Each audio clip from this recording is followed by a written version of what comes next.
What's up, everybody? I am your host, a scared little boy who will one day grow up, don a Santa suit, and terrorize my whole town. And that is my co-host, the bad man who murdered my family. And today, we have buried the hatchet in order to unwrap this infamous holiday slasher that traumatized parents, enraged protesters, and cemented naughty or nice as a death sentence. And on this episode, we are finally diving into Charles E. Sellers' Silent Night, Deadly Night from 1984. So, apparently, this episode is cursed because we ran into a ton of problems trying to record it, which is why a Christmas episode is coming out around New Year's. Yep. Merry late fucking Christmas. Definitely. But we worked really hard on this episode, and I was dead set with putting this thing out. Also, big thanks to all of you guys who sent Jordan here well wishes as he slowly died from sickness. Yes. Yeah. Yes. I am back. I feel so much better. I don't know what mystery illness is going around, but literally, it wasn't like dying from symptoms, but more dying from energy. It feels like the energy was being fucking literally sucked by a vacuum out of my body. Yeah, I do know the first two times you tried to watch it, your wife come and told me, he just keeps falling asleep. I literally, in the middle of taking notes, I could not, and it wasn't just when I was watching this movie, you remember, it was that whole week. I just could, and I had to work through it because we were going on break for work, and there was some very important stuff coming up, and I couldn't call out, so I had to go to work. So, and as you know, I was working 10, 12-hour fucking days with just an absolute horrible sickness. Didn't have my voice as our normal listeners will know. That's a very common thing for me to lose my voice, and it happened. Yep. So it was rough, but I appreciate all the get well wishes. Yeah, you got sick. Then the kids got sick, and then we finally got a little window. But then your wife got really sick one night, and that kind of killed that night. And then I went out of town for days after that. So it was just everything, man. It was like if it could stop us, it stopped us. But we're finally here. But yeah, we really appreciate you guys, and thanks for being so understanding with how late this episode ended up being. There's been maybe a little over a handful of you guys that I've been kind of talking to while this whole thing was going on. And, never, not one time did anybody get frustrated or anything. Life happens.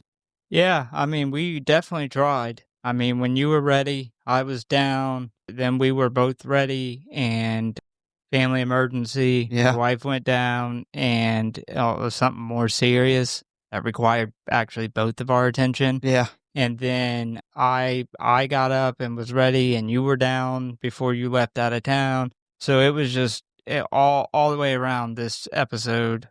We have tried. I think this is like 4. I think this is the 4th time. It could be the 5th. I can't remember. But everybody's in good health now. So. Yep. Anyway, this is still technically the last episode of the year because it is currently New Year's Eve and the clock has not hit midnight yet. So we're getting in there at the skin of our teeth. And I gotta say, man, I have been dying to talk about this movie with you for weeks now. So I'm glad we're finally getting to it. And I will admit, too, this was my first time having watched this movie all the way through. And it is the first time that I have seen the unrated cut. And it was so much better. Oh, yeah.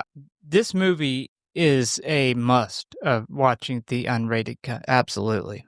There is some absolutely amazing, awesome things that happen that you don't get in the regular theatrical version.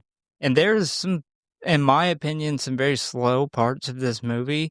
And if you were to take the most awesome moments out of this thing, it would drastically affect the movie. So, yeah, I could see if you watched it in the past and only watched the theatrical version, having a very, very different opinion on what you would have now. Yeah, so that's actually what led me to saying, like, this is my first time watching it all the way through because I do remember trying to watch this movie, I don't know, like 6, maybe 7 years ago or so. I think it was on, like, Tubi or YouTube or something, and I remembered being like, "This movie is boring. It kinda sucks." Like, and I didn't know at the time they were cutting out all the kills. I mean, Yeah. they were there, but you didn't see the kill itself, and I was like, "Man, this thing is terrible." But, Yeah. We're in a very unique situation here because this rarely happens on the show because me and you talk about horror movies so much, but this is the first time that me and you have actually sat down and spoke about this movie yeah, after watching it in a deep dive. yeah, and I think we're probably both in the same boat where we're really anticipating what the other one's gonna say about these kills. And the thing with this movie too that I noticed is it really checks all the boxes when it comes to what, like, a Christmas slasher should be, and I also never really knew anything about the background or all the controversy. So it turns out this ended up being a really good pick for a deep dive because there's a lot of interesting things we're going to talk about here in a minute. But before we get too far into it, I still have some movies to give away. And considering how fucked up the schedule is now, I'm going to actually change things up a bit. And what we're going to do is we're actually going to give weapons away this episode, and Sinners will be up for grabs on the next episode, which is our best of the year top 10 list, which I'm personally really excited about. Yeah, we were originally going to give them both away on this episode, but we'll just spread it out. So here's how this is going to go. The first person who sends me the right answer will win a brand new Blu-ray copy of Weapons. You have unlimited guesses, and you are not disqualified if you've already won a movie this month. I'll repeat that. If you have already won a movie from us, you can still totally win this movie too. So don't think you're counted out. All right, so here we go. We're going to do the question, and this is for Weapons. What is the connection between Zach Kreger's Weapons and Rosemary's Baby? I'll repeat it. What is the connection between Zach Kreger's Weapons and the movie Rosemary's Baby? We actually talked about this last year, I think. I'm pretty sure it was last year. So hopefully somebody knows this or remembers it. I don't think this is super hard. I think it's going to be pretty moderate to figure out. But yeah, hit me up with the answer. Let the best man or woman win. I look forward to hearing from you guys, and good luck. Like always, you can email, you can comment, you can comment on the Spotify, like anywhere you can get a hold of us, send us that answer. You can DM on the social medias, whatever, we check all of it. Just send me that right answer and you will get a brand new copy of Weapons. I think that's a good question. Yes. I think that's a good one. Yeah. I don't think it's too hard to figure out, but it might require some people to do a little digging. Yeah. If we go through this week and nobody gets it, I'll drop some hints next week when we give away Sinners. So somebody's getting this thing. And with that out of the way, are you ready to dive into Silent Night, Deadly Night? I am finally ready. Yeah, after all this time, we're ready. Hello, boys and ghouls. If you want to stay up to date on what's going on with the show, talk about or submit your movie requests, or just say die, then I got good news for you. You can always find us at one of our social media accounts or our official website at Grindhouse.Horror.Pod.com, Facecrook at the Grindhouse Syndicate Horror Podcast, Instascam at grindhousesyndicate.horror.pod, and many gore, which you can always find links for in the show notes as always. And you know what I always say, The morgue, the merrier. So please subscribe or follow for alerts and new episodes. Now, back to the show, kiddies. Frights, camera, action. And if you really love us and don't want us to get coal in our stockings, I guess that'd be next year, considering we've already got our stockings, give us a review. Silent Night, Deadly Night is a 1984 American Christmas slasher film directed by Charles E. Siller and stars Robert Brian Wilson, Gilmer McCormick, Leanna Quigley, and Leanna Quigley's boobs. Yes. They're definitely in here. They make an appearance. Yes, and without lipstick. I'm pretty sure her boobs have their own IMDb page. I don't know if there's a movie that we've covered with her in it that didn't have her boobs. Nope. Somebody's like, okay, we're doing a horror movie and we need a nice pair of boobs. I mean, she was the go-to. Leanna Quigley. Yeah, she was the go-to. So it was produced by Sleigh Ride Productions Incorporated, had a budget of $750,000, and had a box office of $2.5 million, which is pretty decent considering that it was only in theaters for 2 weeks before abruptly being pulled, and was also going head-to-head with Nightmare on Elm Street. Wow, what a bad luck pick for you to come out with your movie and you're going head-to-head with what will eventually be one of the greatest movies ever. Yeah, that was, man. And what's crazy is they had no idea that movie was going to have the effect that it did. Yeah, and another thing, too, was like, it was actually outdoing Nightmare on Elm Street before it got pulled. That's crazy. Yeah.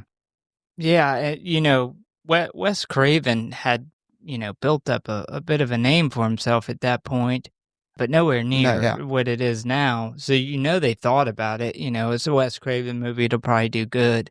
But to put your movie out on the fucking at the same time as a movie that would go down as one of the most iconic franchises in horror history, that's just bad luck. So the story follows the life of Billy Chapman, who, as a child, witnessed his parents get brutally murdered on Christmas Eve by a man dressed as Santa Claus. He then grows up in a dysfunctional Catholic orphanage where he is abused, which leads to a psychological breakdown as an adult, resulting in him going on a murder spree dressed in a Santa costume.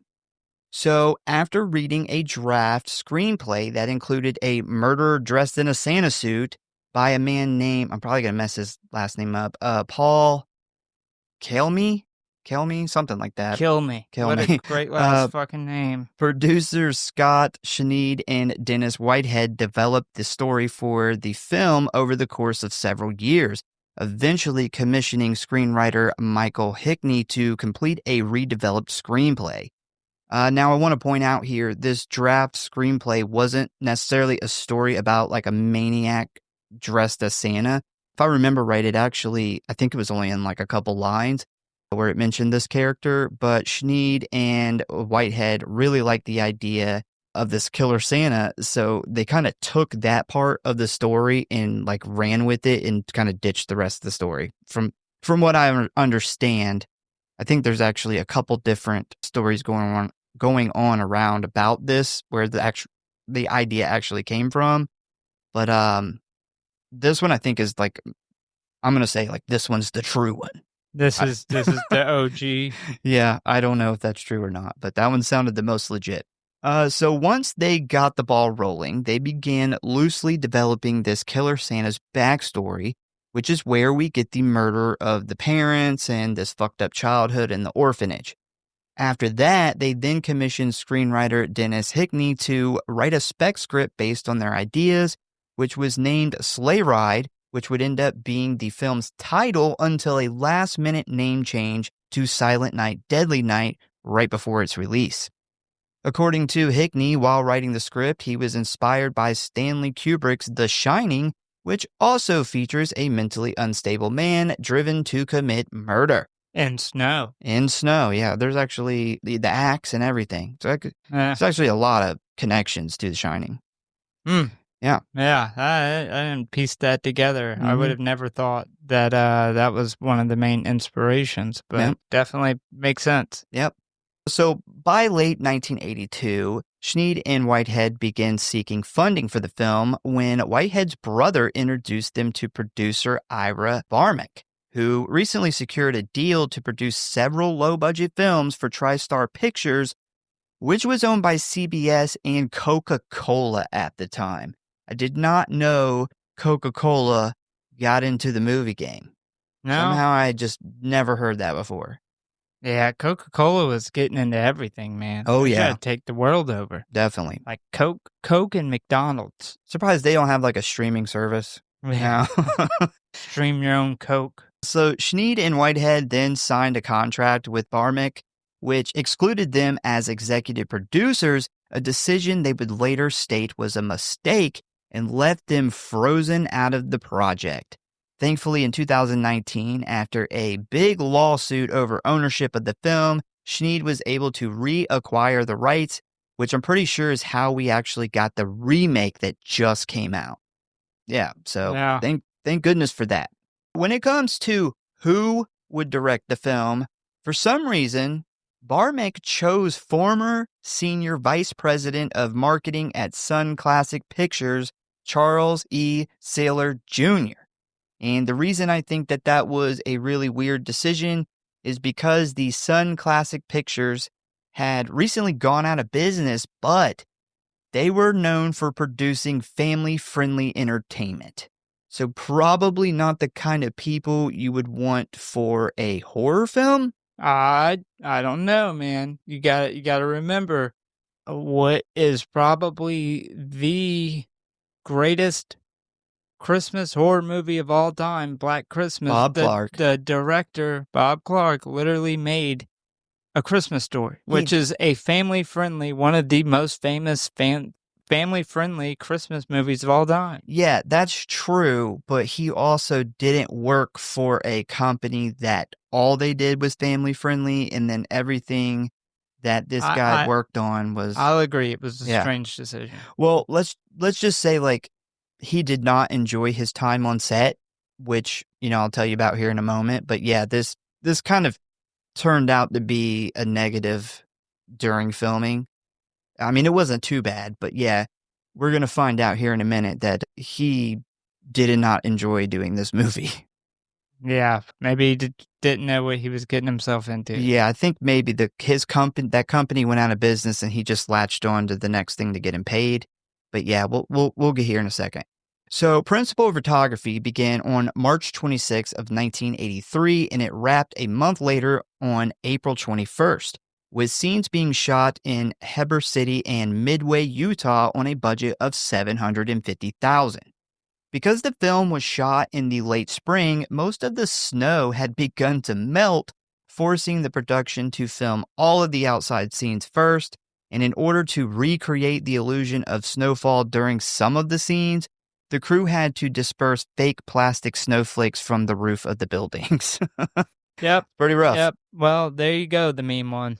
I will forever bring this up. Yeah. All the people who have busted ass to make snow and Christmas horror movies with less budget or equally bad budgets that busted their ass to do what they had to do, and you had a motherfucking story based around Whoville, and you didn't put snow in a ton of the movie. So, speaking of buildings, the orphanage was actually an abandoned schoolhouse that the crew had to renovate for the film, where it was then demolished shortly after filming. The Ira's toy store set was a vacant former hardware store, which was rented by the production, which still stands and has since been turned into many different businesses, including a dance studio, a hardware store, again, and now a gym. You know what's funny? Is this store totally feels like a hardware store. Yes. Like, although it's a toy store in the movie, like, it totally gives you hardware store vibes. So, one interesting thing I found out about the filming of this movie is Charles Saylor Jr., who was used to filming more family-friendly films, felt extremely uncomfortable filming the death scenes, particularly the gore-heavy ones, which just blows my mind considering he agreed to film a slasher film. Yeah, it's literally called Silent Night, Deadly Night. Yeah, or Sleigh Ride. So this led to the editor, Michael Spence, actually filming all of the kill scenes and nude scenes. Yeah, I thought you were going to say nude scenes when you started that sentence, because that would make more sense considering he knew that this was good. There was going to be a lot of killing in it. So to refuse to do your job in the most important scenes of a horror movie is just crazy. So I thought for sure you were going to go in the nude scene direction. Yeah. But yeah, the kill scenes, like, come on. Yeah. And what's another crazy thing too is they had to get the editor. Like there wasn't like an assistant director or, I mean, shit, even like a camera operator. The assistant was getting snow off of roofs. Something. I don't know. So once filming completed, the production began their marketing campaign where they leaned very heavily on the serial killer Santa theme, which included a popular 30-second TV commercial that showed the film's Santa Claus suit villain breaking down a door with an axe and pulling a knife from his belt, with a somber voiceover kicking it off by saying, "The night before Christmas." And this is where the shit hits the fan, because this pissed off a ton of parents who claimed it caused their children to become terrified of Santa Claus. Oh boy. That's such bullshit, man. People were such pussies back in the day. I hate to say that. About to get so much worse. YouTube is probably not going to like that word, but fuck them. So Kathleen Eberhardt, a housewife from Milwaukee, quickly formed the group Citizens Against Movie Madness and coordinated a nationwide protest against the film, which took place on Christmas Day at the Interboro Theater located in New York City, which drew hundreds of attendees. On top of that, additional protests took place in the U.S., with several theaters outright refusing to show the film. One protester said, "The film portrays something extremely violent, something terroristic about Christmas. It's an intrusion against something we hold sacred." Yep. Bunch of Karens. Yeah. So after that, the film was then trashed at length by our favorite, Gene Siskel and Robert Ebert. Oh, yeah. Where the backlash against it became louder and more widespread. And if you remember some of our episodes in the past, we've actually talked a lot about how big of a piece of shit Gene Siskel was, because he constantly belittled horror fans and horror movies, even going as far as publicly reading off the home address of the executives responsible for Friday the 13th, along with actress Betsy Palmer. Yep, Pamela Voorhees. Yep. About to say. I forgot that he did the directors and shit too. But yeah, Pamela Voorhees, I remember that being a big deal. That guy is a major piece of shit. Did we look it up to see if he's dead yet? Yeah, I think he's dead. I hope he's in hell. Fuck that guy. So to protest the film, Siskel then read the names of the companies that owned the distributor TriStar Pictures on his television show, where he then said, quote, "Shame on you." He also called out the writer, director, and producer and said, quote, "You people have nothing to be proud of." Fuck this dude. Yeah, I hope he's in hell. I'm going to say that again on the record. And I hope his hell is a room full of a bunch of other horror fans that went to hell with him, making him watch the best horror movies over and over again. Don't even give him movies. Like, make him watch one movie over and over again. Yeah, like we gotta find give him most Terrifier 3 or something. No, we'll get Poltergeist. Make him watch Poltergeist literally forever, for all of eternity, or the over mean and over one. again. Just give him the mean one. Yeah. So in response to the public outcry, TriStar Pictures retracted all the advertisements for the film a day before its theatrical release, and because of all this, the studio then decided to scale back the release, only making 400 prints of the film and sending it to 398 theaters in the Midwest and Northeast United States. What happened to the other two? I don't know.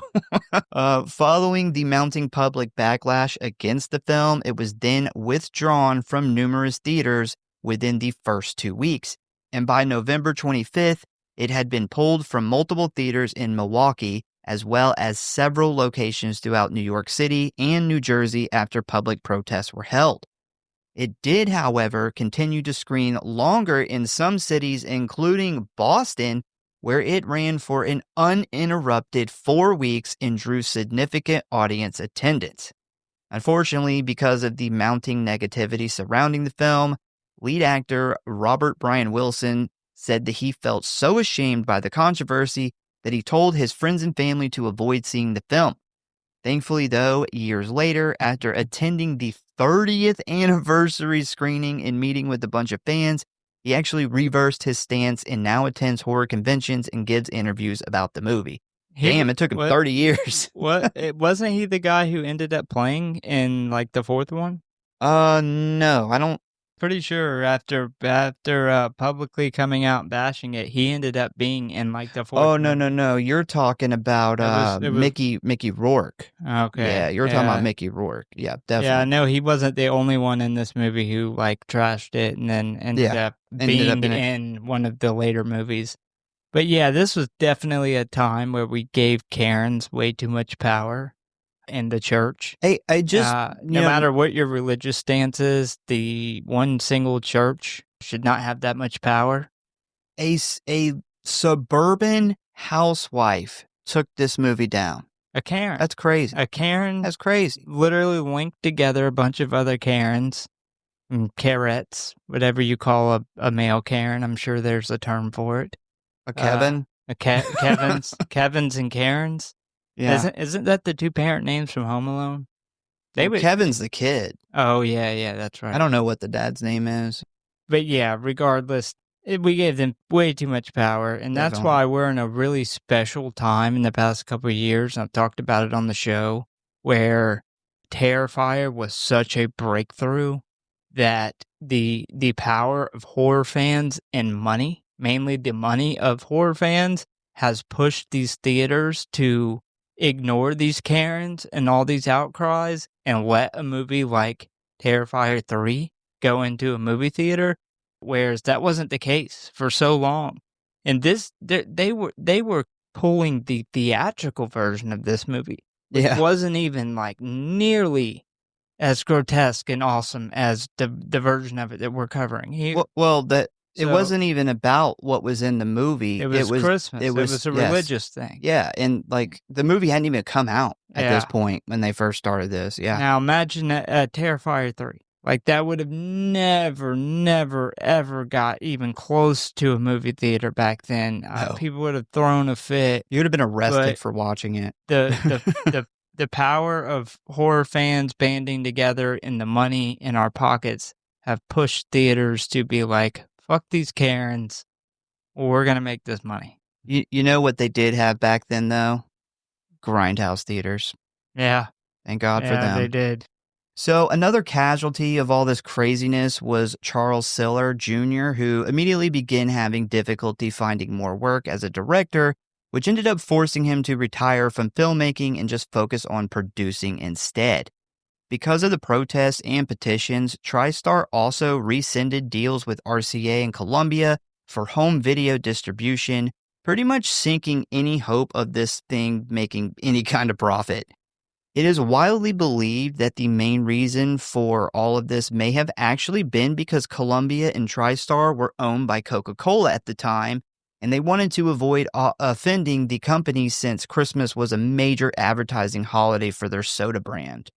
Gotta have those polar bears sliding down the fucking snowbank for a Coke. Yeah, that's a big time Coke thing. Like when I think of Coca-Cola commercials, that's the first thing I think of is their polar bear Christmas commercials. Yep.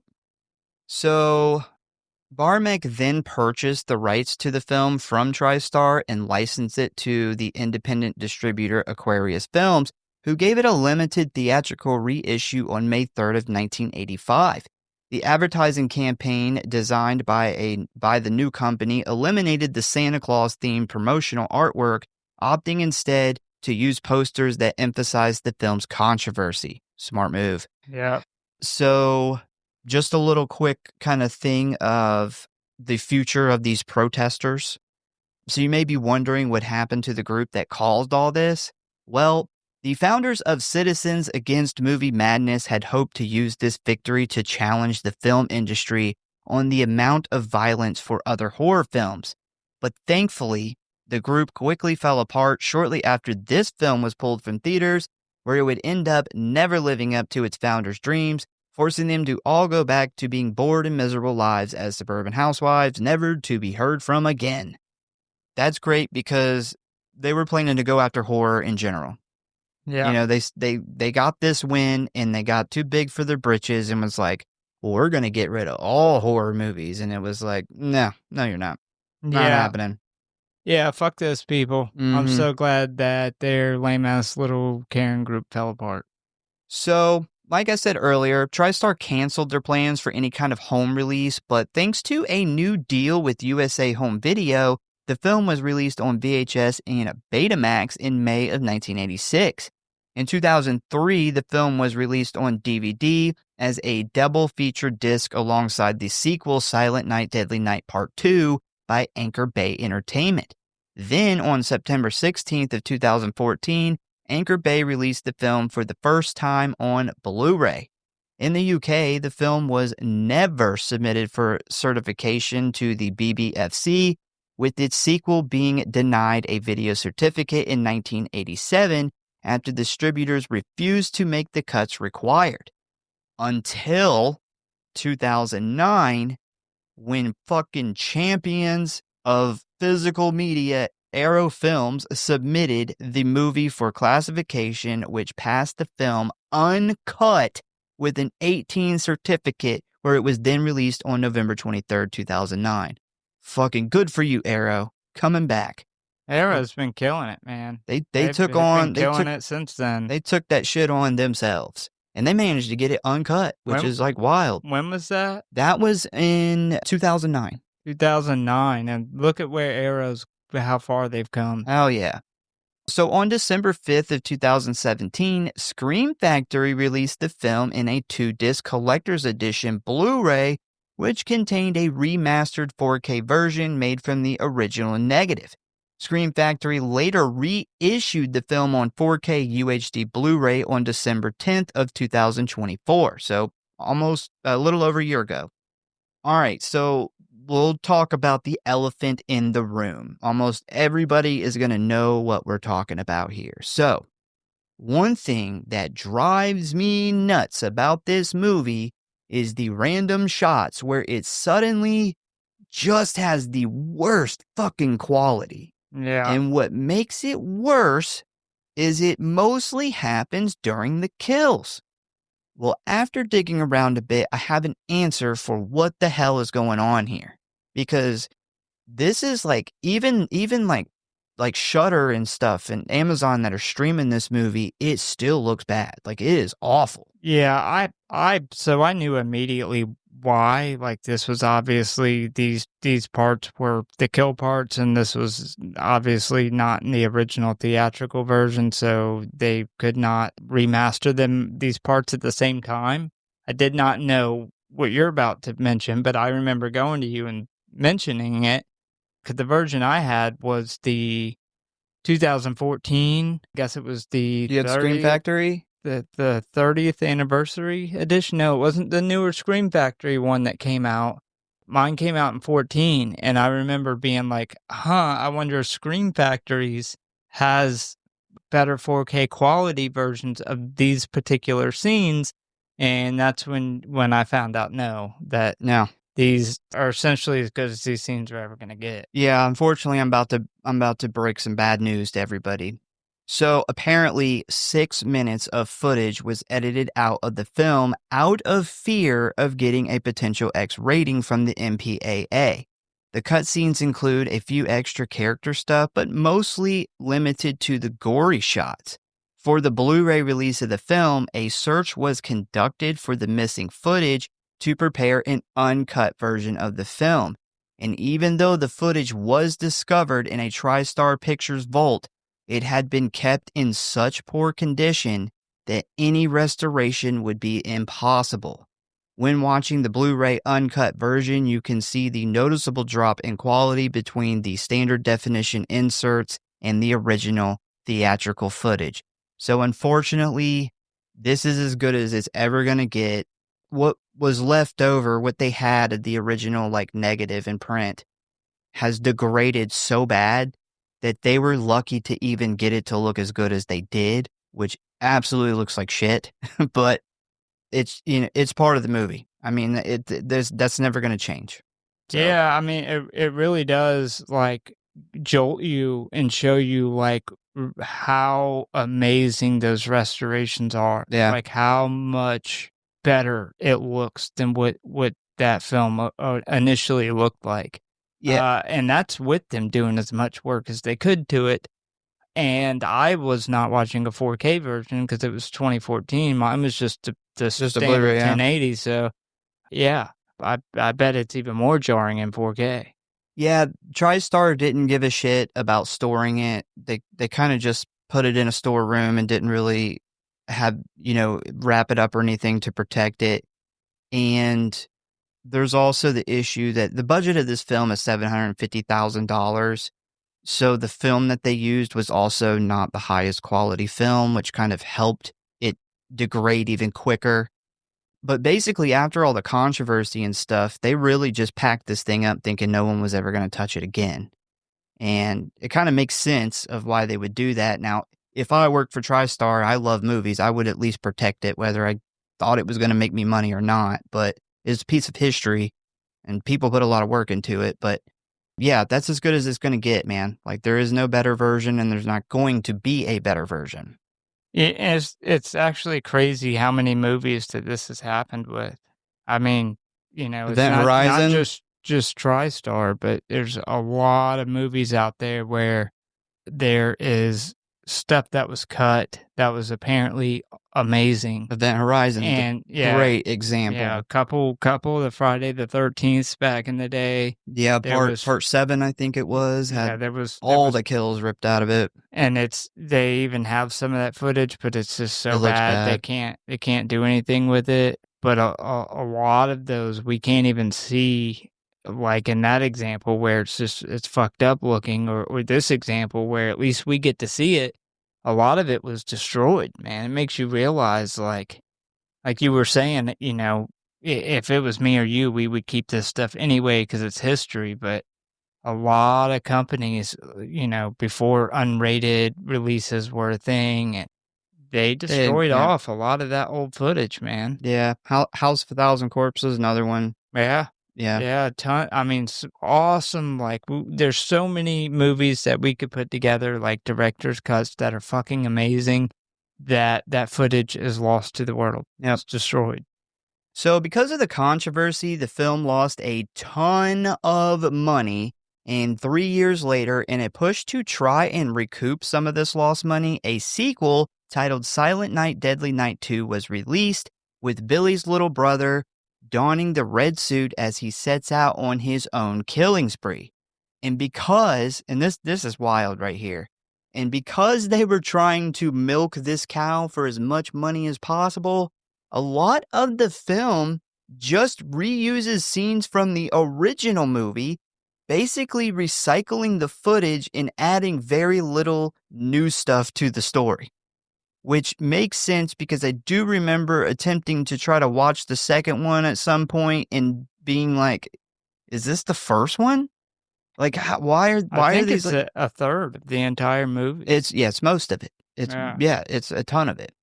But yeah, that's crazy. So due to the minor success of the films, 3 more sequels were produced: Silent Night, Deadly Night 3, Better Watch Out, Silent Night, Deadly Night 4, Initiation, and Silent Night, Deadly Night 5, The Toy Maker, with the last 2 having absolutely no connection to the characters from the previous films and focusing on a different Christmas-themed horror story. So the 5, the toy maker, it had actor Mickey Rooney in it, Mickey Rooney, yeah. who had come out and publicly condemned this movie, apparently made his voice very known that this movie was a piece of shit, and then years later, in the 5th one, he ends up being a main character in it. In his defense, this is kind of how this played out, was when he did the toy maker, it was actually not supposed to be a Silent Night, Deadly Night movie, and at the last minute, they decided to stick Silent Night, Deadly Night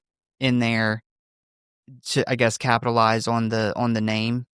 Yeah. And yeah, But he still read the script. No, like, I mean, if he thought a Christmas horror movie was so bad, he obviously read the script of what he was getting himself into. Yeah, I get that, but it does make a little more sense when you find out that he didn't actually sign up to do a Silent Night, Deadly Night. They kind of pulled a switcheroo. That's what's crazy about this franchise, and I never even knew that this was a franchise. Like, I didn't either. I knew that there was 2. a second one, but I didn't know that it was like a actual franchise. But the second one is mostly consisted of the first one. Of the first one. Yeah. Like it's mostly just a re-edited version of the first one with some additional stuff added in, and then there's some other stuff with the 3rd and 4th, and then the 5th wasn't even supposed to be a Silent Night, Deadly Night. Like, the name was just smacked on there. So, a very, very strange franchise. Definitely. I don't think that we've gotten anything good and I haven't seen the new one yet, but I've heard good things, and I think I'm going to like it based off of what I've heard. And I think that that's probably the first really good movie that we've gotten out of this franchise. Possibly. I haven't seen those other movies, so I can't say for sure, but I have heard that they are not so great. Yeah, so it's a very weird franchise. So, a loose remake of the film titled Silent Night was released on December 4th of 2012, which I do know this movie. I haven't seen it, but I had no idea that it was like a remake. See, I didn't. Now, what the comment I just made, I didn't include that because some people don't connect that with the film, but continue.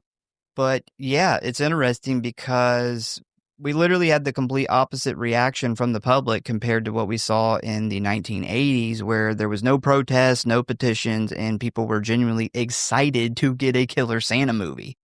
In November of 2013, it was announced that Fangoria, in association with Brainstorm Media and Screen Vision, would be re-releasing the film to theaters in the United States throughout December of 2013. The 2022 film Christmas Bloody Christmas actually began as a pitch for a remake of Silent Night, Deadly Night. But fortunately for us, the pitch was rejected for straying a little too far from the original and was then developed into its own film, giving us fans yet another horror Christmas movie. So that kind of worked out in the end.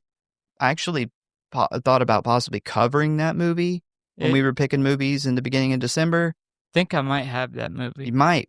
But yeah, turns out it was actually supposed to be a remake. Yeah, I have a couple.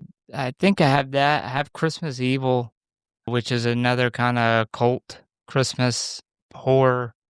But anyway, yeah, back to the topic. Yeah, it's such a weird franchise that we have other movies that were not connected at all to the story. They were essentially standalone stories that they slapped the name on.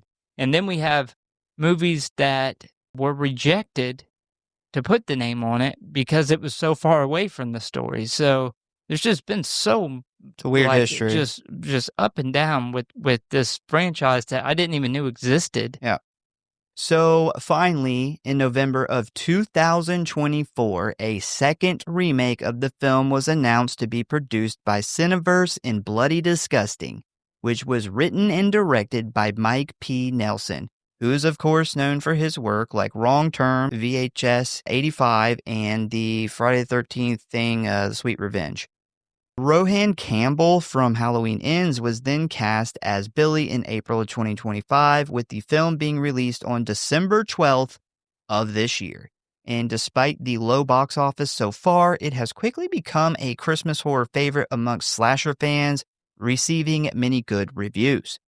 So, despite all of the ups and downs, public outcries, and rights issues, the original Silent Night, Deadly Night has not only become a cult classic, but also, now in the original creator's hands, seems to have been resurrected and is finally on the right path to become a horror Christmas staple in every fan's household.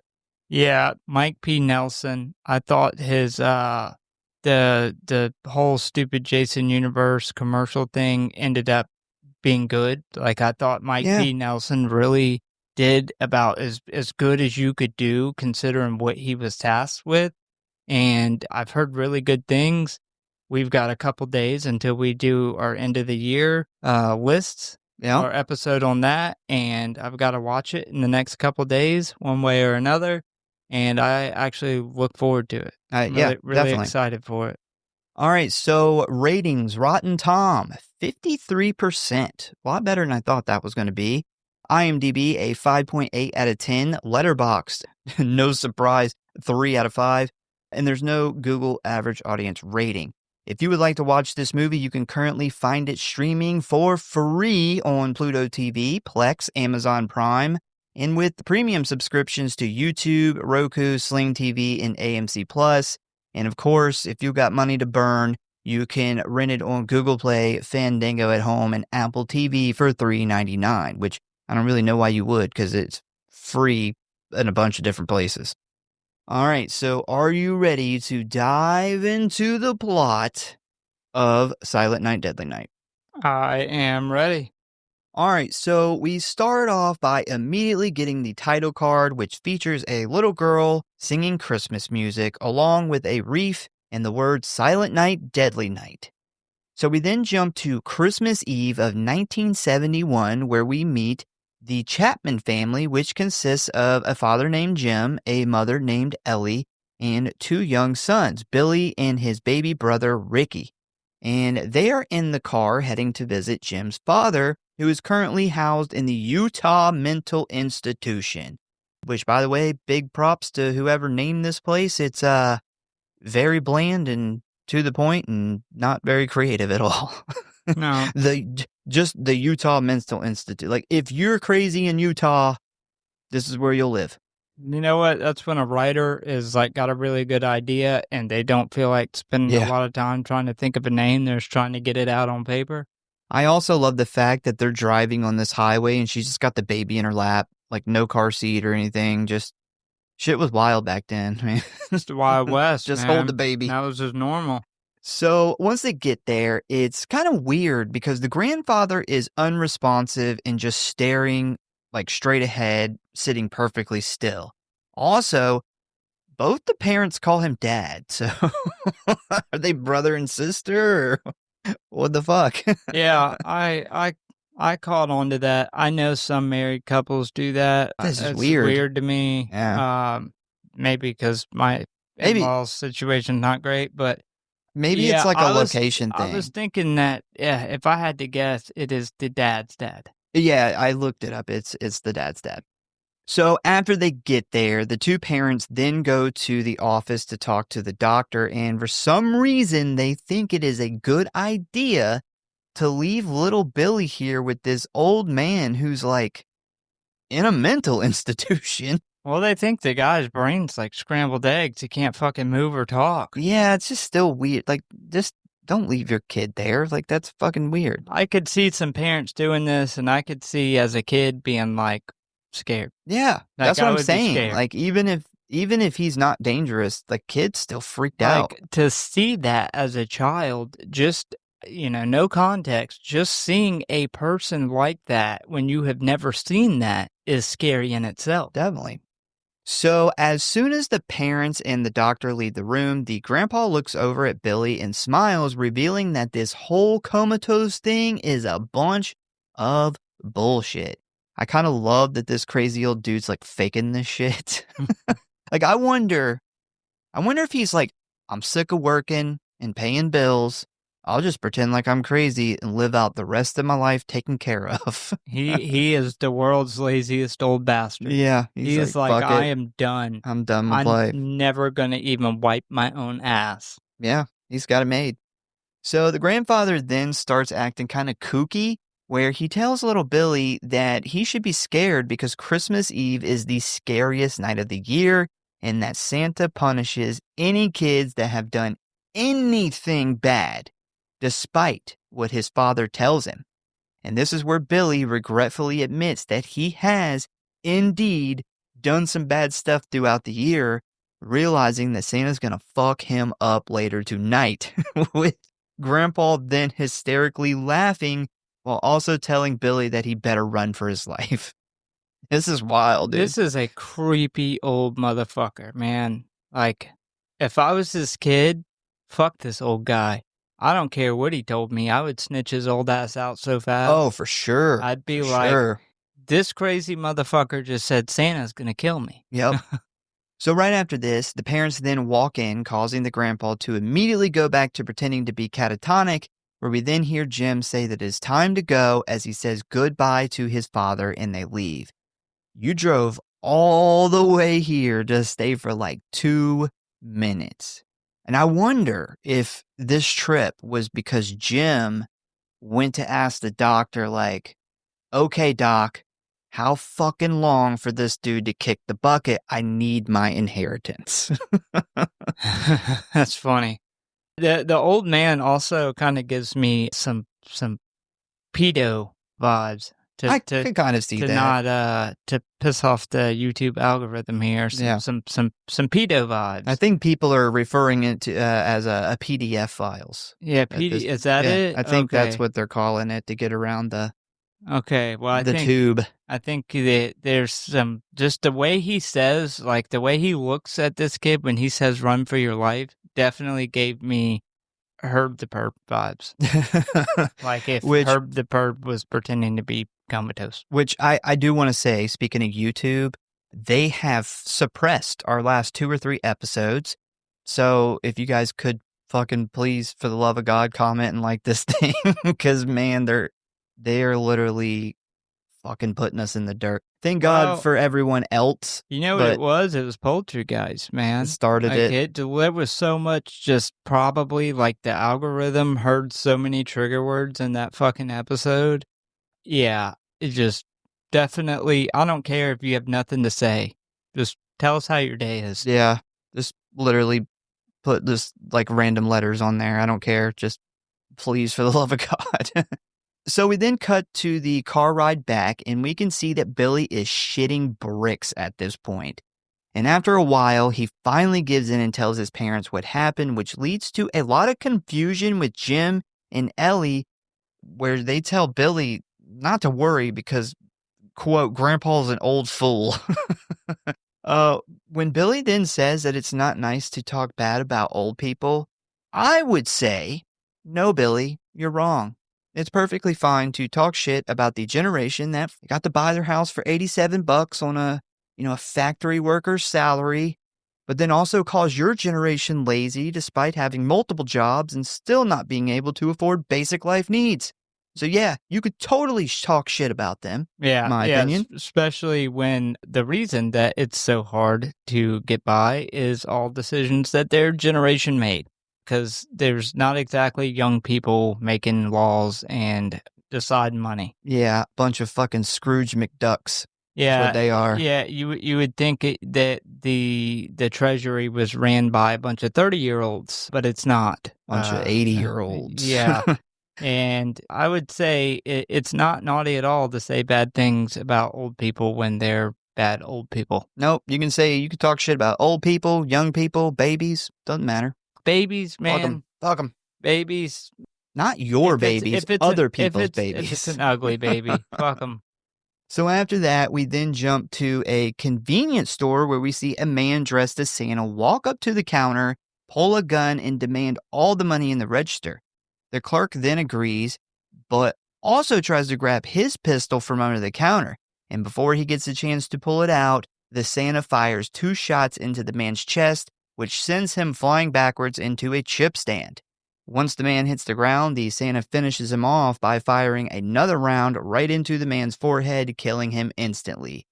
What is up with the chip stand behind the counter? What is up with the goddamn Clint Eastwood fucking quick draw Santa here? This isn't his first rodeo, fucking apparently. John Wayne as Santa. I just imagine that you need ID to buy chips in Utah. They got the chips back there with the cigarettes and alcohol. Yeah, well, all the Karens running around back then you might have. So we then jump back to the Chapman family, who is still driving home when they suddenly notice a broke down car in the middle of the road and the gun-toting Santa waving them down for help. And despite Billy freaking out in the back, begging his dad not to stop, Jim slows the car down and offers to help the man. Bro, this Santa killed somebody for $31. He just got a first-degree murder charge for $31. Yeah, this ain't the guy. time. This ain't the guy to stop for. No, like this dude don't give a fuck.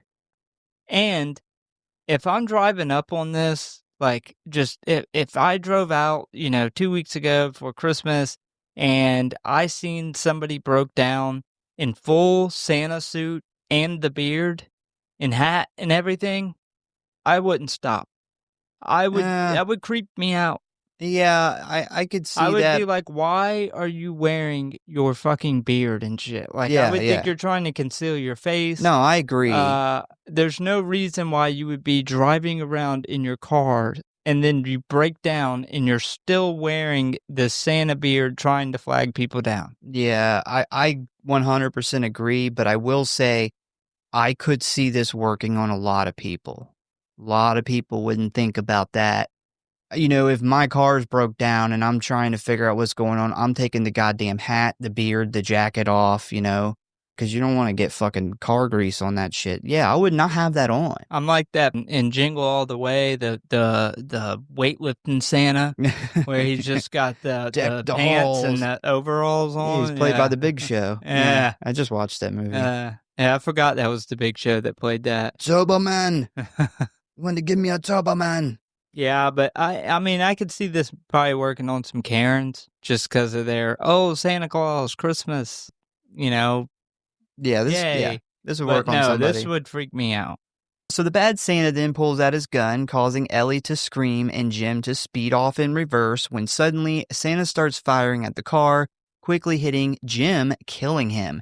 This causes the car to lose control and come to a stop, where Billy immediately says, "Fuck this shit," and he runs off to hide, totally ditching his little brother Ricky. Once Billy gets safely behind a bush, he watches in horror as the bad Santa opens the door, letting Jim's dead body fall to the ground. He then grabs Ellie, throws her on the street, gets on top of her, rips open her shirt, revealing her breasts. This causes her to slap the man across the face, which greatly pisses him off, where he promptly smacks her back and then pulls out his switchblade and cuts her throat. Do you think he ripped open her shirt because he was going to sexually assault her? Or was he like, I gotta see these MILF titties before I kill her? I think that he actually does grape her. I think it's highly insinuated. I think it's one of the things... Like after he kills her? Yeah, I think it's one of the things that is part of what later on in the movie sets Billy off during when he snaps. Yeah, that's a good point. Think about that. Yeah, I think that they put this in there to highly insinuate what actually happened without actually filming that, because they probably didn't want to film that, maybe going too far, just not comfortable with it. Mm-hmm. But I think the opening of the shirt was to insinuate that there was some type of, I think it's SA that they call it. Yeah. Some type of SA going on here. Yep. So after he kills Ellie, he then jumps up looking for Billy, who is straight up shitting his pants again, where he then yells, "Where are you, you little bastard?" Fortunately for little Bill here, he has a pretty good hiding place, and the bad Santa eventually gives up and leaves.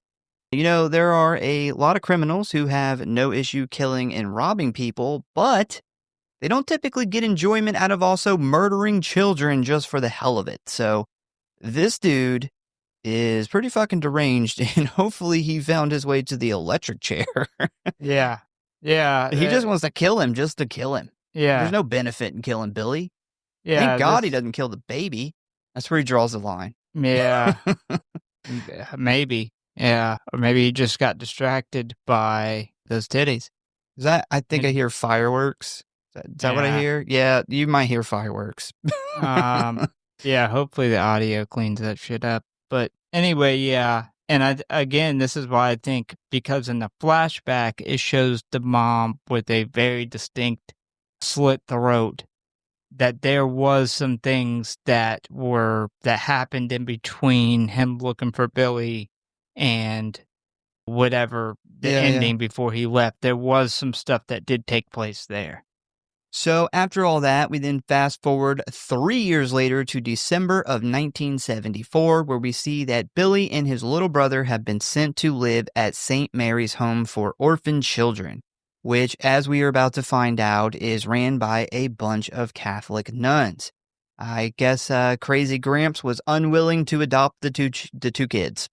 He was like, no, I don't want them. Yeah. Yep, he didn't want nothing to do with them. No. He's like, I'm comatose. So one thing that kind of bugs me here, and maybe it's just me, but obviously they had to like cast an older kid to play like the older Billy. But to me, man, this kid looks totally different. Like he's like red-haired and freckled ginger kid, which is not at all like the Billy we just saw. It is very obvious that they did not put very much time into casting a kid that looked anything like. First 10-year-old boy walks through that door, he's hired. Yeah, or they already had somebody that they wanted to play the older kid, and they cast the younger kid secondary because he had a lesser part. But whatever happened here, I 100% agree. This kid does not even look related. So we immediately see that things are not going so great for Billy inside this orphanage. He obviously is very troubled by what he saw the night his parents were killed, which have resulted in some PTSD issues that are not being treated at all. He is drawing bloody depictions of a murdered Santa in class, and the nuns believe that they can just punish this trauma out of him. So, sounds like 70s and 80s to me. Yep. So this is the point where we meet two very important people in Billy's life. First, we have Mother Superior, who runs the orphanage with a firm hand and is very hard on Billy. And then we have Sister Margaret, who is very sympathetic towards him, believes that he needs actual psychological and therapeutic help because of his past, and truly cares for him. Geez, where would you get that from? Yeah. And because these two see this situation so differently, it causes them to butt heads a lot when it comes to Billy. But unfortunately, there is not much Sister Margaret can do because Mother Superior is the boss when it comes to this orphanage. In my personal opinion, besides the bad Santa, Mother Superior... You're going to say exactly what I know you're going to say. This is what I was going to say. She shares the most blame when it comes to Billy's murder spree. I was going to say she is the main bad person of this movie. She is, yes. Outside of the murderous Santa that we don't hear anything about, really, the crazy guy. What if it was Mother Superior in her younger years? Yeah, I could see that, honestly. This lady is...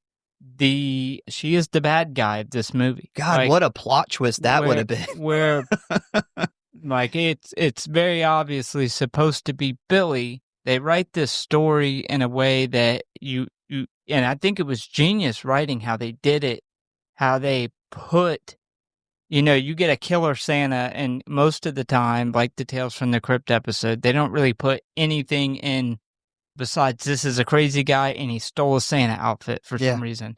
They really, really write the story in a way that makes sense of how Billy got in this spot. And it's believable, and it's this perfect storm of things that come together.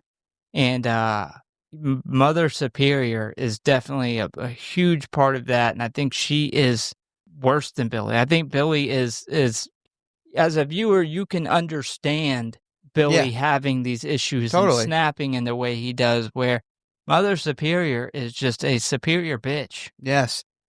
I think that the relationship between Mother Superior and Sister Margaret is not only very realistic, but also a really, really great example of the times. Because throughout the mid to late 1900s, there was a lot of debate between religion and science in the church, and especially when it comes to mental health. Which, of course, the older generations believed that you could cure people's mental issues with structure, discipline, and prayer. And the younger generation was starting to realize that this stuff needed to be handled by doctors and therapists. And you couldn't just discipline the mental issues out of people. And it was science. Science was showing us this. Yeah. But unfortunately, a lot of religions were putting science aside, especially at a time where science was proving things that disproved other parts of their belief system. So it almost became a head-to-head when it comes to science in the church. And yeah, this was a big, big problem across the nation. And it wasn't just like mental health issues in kids. It was a huge, huge problem with veterans. Yeah, very World War much so. II, World War I, and all the wars prior, the PTSD at a time where they didn't know anything about PTSD or mental issues, and they just thought you could pray through it, and if somebody's just couldn't get through it, they were just broken, or they needed to pull their bootstraps up and get with it. Yeah, they had demons too. That was a lot of times. The devil's got a hold of this person, and it is truly a shame. And this movie really does a good job at shedding light on the difference in generation. Yeah, I think that what we see with Sister Margaret, it was really the spark of what we're just now in 2025 starting to see, where mental issues are more taking a forefront. I mean, veterans is a great example. Is PTSD for veterans didn't start becoming something that people really took seriously and help until the Iraq War. Yeah. I mean, good God, but this was kind of the spark. And we're seeing now, especially with the newer generation, that mental health is so much more prominent in people. People are willing to talk about it and admit they have it, and doctors are willing to treat it. And I think even a lot of religious aspects are finally starting to accept. Well, the churches, I would say, almost have almost been forced into accepting the reality of the situation. And veterans is a big part of that with PTSD and stuff. But yeah, it's become such a known thing, and it's proven on a factual basis now, where it's kind of like, okay, the church has just now slowly evolved into accepting this thing. So after talking to Billy about this graphic drawing that he did, they then send him back to his room for timeout. And this sparks a debate between Mother Superior and Sister Margaret, with Mother Superior announcing that from here on out, she is going to personally see to Billy's discipline. And by this time next year, he will be fixed. Because for some reason, she thinks that he has no memory of his parents' murder. And he's just being bad to be bad. Bitch, it was 3 years ago. Yeah. It wasn't fucking 15 years ago. He wasn't 2 months old when it happened. He was a full-grown child. Yeah. I mean, Sister Margaret says that. She's like, he remembers. And she's like, no, he doesn't. Yeah, he is. He gets a very, very, very short end of the stick. Good, yeah. Yes, it's bad. And that's why I said Mother Superior is the ultimate villain of this movie, because she is awful. Yeah. She is the reason that what happens ends up taking place. She is the fucking Darth Vader of the Catholic Church. No. She's the Palpatine. She's the Palpatine behind Vader. If you think about it, Palpatine literally groomed Darth Vader into being what he was. That's a good point. And the way that she acts towards Billy and the way she treats his mental health, is essentially why Billy becomes what he becomes. Billy almost killed younglings. Yes. Almost. He has a little lightsaber axe. Well, he was gonna kill a youngling, and I can't wait till we get to that part. Because this kid's just so confident in her, how good she's been, where he doesn't do it, but he's willing. So a little while later, we see Billy sitting in his room, staring out of the window, watching all the other kids play in the snow, when suddenly Sister Margaret walks in and asks him to join her and the other kids outside. And once he agrees, she then heads back down while Billy gets ready, putting on his coat and boots. Once he gets his stuff on, he then opens his door and walks out into the hallway, where he immediately starts to hear some weird sounds coming from another room down the hall. And it is very obvious that these noises are from a person or people. Billy then tracks the sound down, where he then peeps through the keyhole to see who or what is inside. And needless to say, these are definitely the sounds of sexual intercourse, which obviously Billy knows nothing about.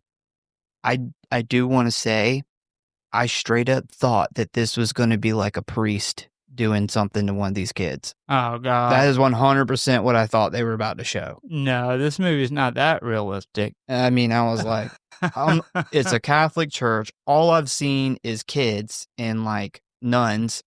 And then there's weird like sex sounds coming out of a room. I'm like, oh, dude, no way. Yeah, well, unfortunately, people were still denying that was a thing when this movie came out. Well, I didn't see any teenagers, so that didn't make sense. But still being buried by the church and the people of power at this time.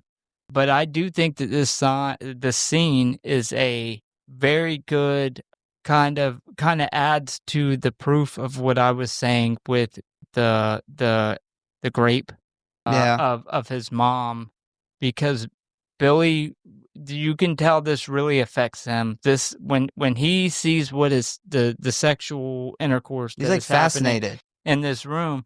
Yeah, he's not only like fascinated, but it does something in his mind. He's fascinated and disturbed. Yeah, he's very like I think they even have like you can hear his heart beating faster. And it triggers him. That's the best way to put it. Yeah. This triggers him, and the only other time I think he's ever seen this was his mom and when his Bad mom, Santa. This is why this triggered him, whereas a normal kid who had no idea about sex or anything, seen this for the first time, he'd be very curious.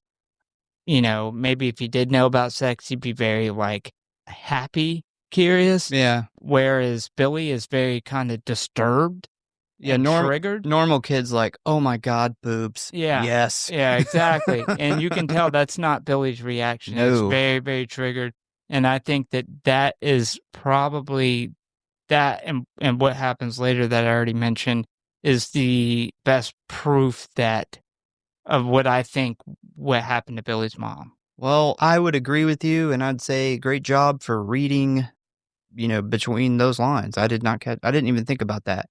So while Billy is watching this, he sees this man rubbing on this woman's tit, which immediately starts causing flashbacks to when the bad Santa killed his mom. When suddenly Mother Superior turns the corner and spots Billy looking through this keyhole as the sounds of intercourse fill the hallway. Mother Superior quickly shoves Billy out of the way, bursting into the room where she spots these two teenagers naked in bed together, where she then grabs the man's belt and begins beating the shit out of them while calling them devils and yelling out for them to take their punishment. I'd be damned if somebody's gonna fucking beat me with my own belt. Yeah, especially being like almost pretty much an adult at this point. Like these two are adults. We know at least they were cast as adults with the scene that they were in, but at minimum they're playing 17-year-olds. Yeah. Yeah, to be beaten like that at that age, that's kind of fucking ridiculous. Yeah. Also, you would think they would have tried to been a little quieter. For sure, especially with Mother Superior fucking Palpatine roaming the halls. Yeah. I wouldn't even have fucked in that building. Mother Superior doesn't even need to be able to hear or see. She sensed Senses it it in in the the force. force. Yeah. She's like, It's like Jason. there's a disturbance in the force. It's like Jason's like, somebody is having sex here. There's premarital. I gotta stop it. Either premarital sex or drugs are happening, and I must go beat somebody with this belt. So a shocked Billy quickly takes off and joins the other kids outside, pretending that nothing happened. And after a few minutes, Mother Superior bursts out of the front door, yelling for him while still holding the belt. Sister Margaret tries to explain that she is the one that allowed him to come outside, but Mother Superior shuts that shit down real quick and begins questioning Billy on what he saw, despite him claiming that he has no idea what they were doing. She still punishes him for being out of his room by taking him to her office and beating him with the belt. This lady is a cunt bag, man. Like, I think she gets off on punishing kids and treating the other nuns like shit. Well, I think this is a thing that happened in real life a lot, too. Oh, for sure. She clearly abuses and enjoys the power that she has. And yeah, I was watching this like kind of mind blown whenever after she questions Billy and you think everything's all right. And then she beats him with the belt. Well, yeah. And I'm like, she was going to fuck him up either way. Doesn't matter. The other nun literally told her that it wasn't his fault. Like, she allowed him to leave the room, and she's beating the fuck out of him with the belt. He didn't do anything wrong. Yeah, she went out there and found him because she knew no matter what the answer was going to be, she was going to fuck him up. Yeah. You know, in the 90s and early 2000s, when a lot of these people that went through this in real life became adults and they started actually, damn, that was loud. They started actually exposing the abuses that went on in places like this. Yeah, I think that this totally happened in real life. Yeah, there's a lot of people, unfortunately, living today with the scars of coming up in places like this. Totally. So later that night, we see Billy is having a nightmare about his parents' murder, which causes him to wake up in a panic and take off running out of his room. But before he gets very far at all, he is caught by Mother Superior, who is pissed that he is once again out of his room without permission. She then takes him back to his room where she uses ripped up sheets to tie his arms and legs to the bedposts, leaving him there until morning. And the whole time she is doing this, he is begging for Sister Margaret to help, who is forced by Mother Superior to stand there and watch, feeling absolutely helpless. This is super fucked up, man. You cannot tie a kid to the bed like this for having a bad dream after what he experienced. And this is a great example of what you just brought up of the stuff that's come out about these places when this really happened. You know, this is where the line is crossed from the debate of what is too much discipline, like what crosses from hard discipline to abuse. This is where no matter what spectrum you're on, you have now moved to abuse. Yeah, and I do want to make it clear, we're not saying this is every religion thing, like every Catholic run school, orphanage or whatever. This was any place that brought up children, whether it was religion affiliated or not. This was the problem with no oversight and unchecked power. Yeah. This is not necessarily a religious issue. No. This is a people issue. There was orphanages that were just ran by the state. Yeah. Plenty of them, and just as bad of things happened in these places. I mean, there was kids getting abused constantly, SA abuse going on. Yeah, this happened in real life on a very, very, very large scale, and it's not just one religion. I'm glad you brought that up so people don't think we're just attacking one particular religion. No, this was a problem all the way around. Yeah, and if you want to look into something interesting, there's a certain famous colonel that deals with chicken, if you know what I mean. I'm not going to say his name because I don't want to get sued by them. But yeah, look into his connection to an abusive child orphanage. Yeah. I recently came across a documentary about his connection to not only a child orphanage there where there was a lot of abuse, but also a cult. So very interesting. Leonardo Rivera? Geraldo. Geraldo. Yeah, there we go. That's right. That's what I said. He actually, I was watching a documentary on Cropsey and the legend of Cropsey. Yeah. And I didn't know, and it just happened to come up in this documentary I was watching about the legend of Cropsey, that he was relatively unknown, and this was one of his big breaks, as he actually infiltrated and broke the news story of a big orphanage in New York where this type of shit was happening. Mm-hmm. Yeah, so definitely kind of blew my mind that this chicken colonel was funding this and very much attached to it. So look into that if you want. So the next morning, Mother Superior brings Billy down to open his presents with the rest of the kids. And while he is doing that, Sister Margaret approaches her and begins talking about the situation. And this is where we learn that Billy is actually a pretty good kid up until Christmas, which only reinforces Sister Margaret's theory that he is still traumatized by what happened to his parents 3 years ago. Mother Superior then tells Sister Margaret that her methods always work and she will see next Christmas that Billy is a complete different kid. Also, she plans to force Billy to sit on Santa's lap later in the evening during their Christmas dinner celebration, which horrifies Sister Margaret, as she should be. We then cut to later that day where we see that this Santa cosplayer is set up in the main room with all the kids gathered round when suddenly Mother Superior drags a kicking and screaming Billy over to him. They then force Billy to sit on his lap with Santa wrapping his fucking arms around him, attempting to hold him still while Mother Superior yells at him to stop.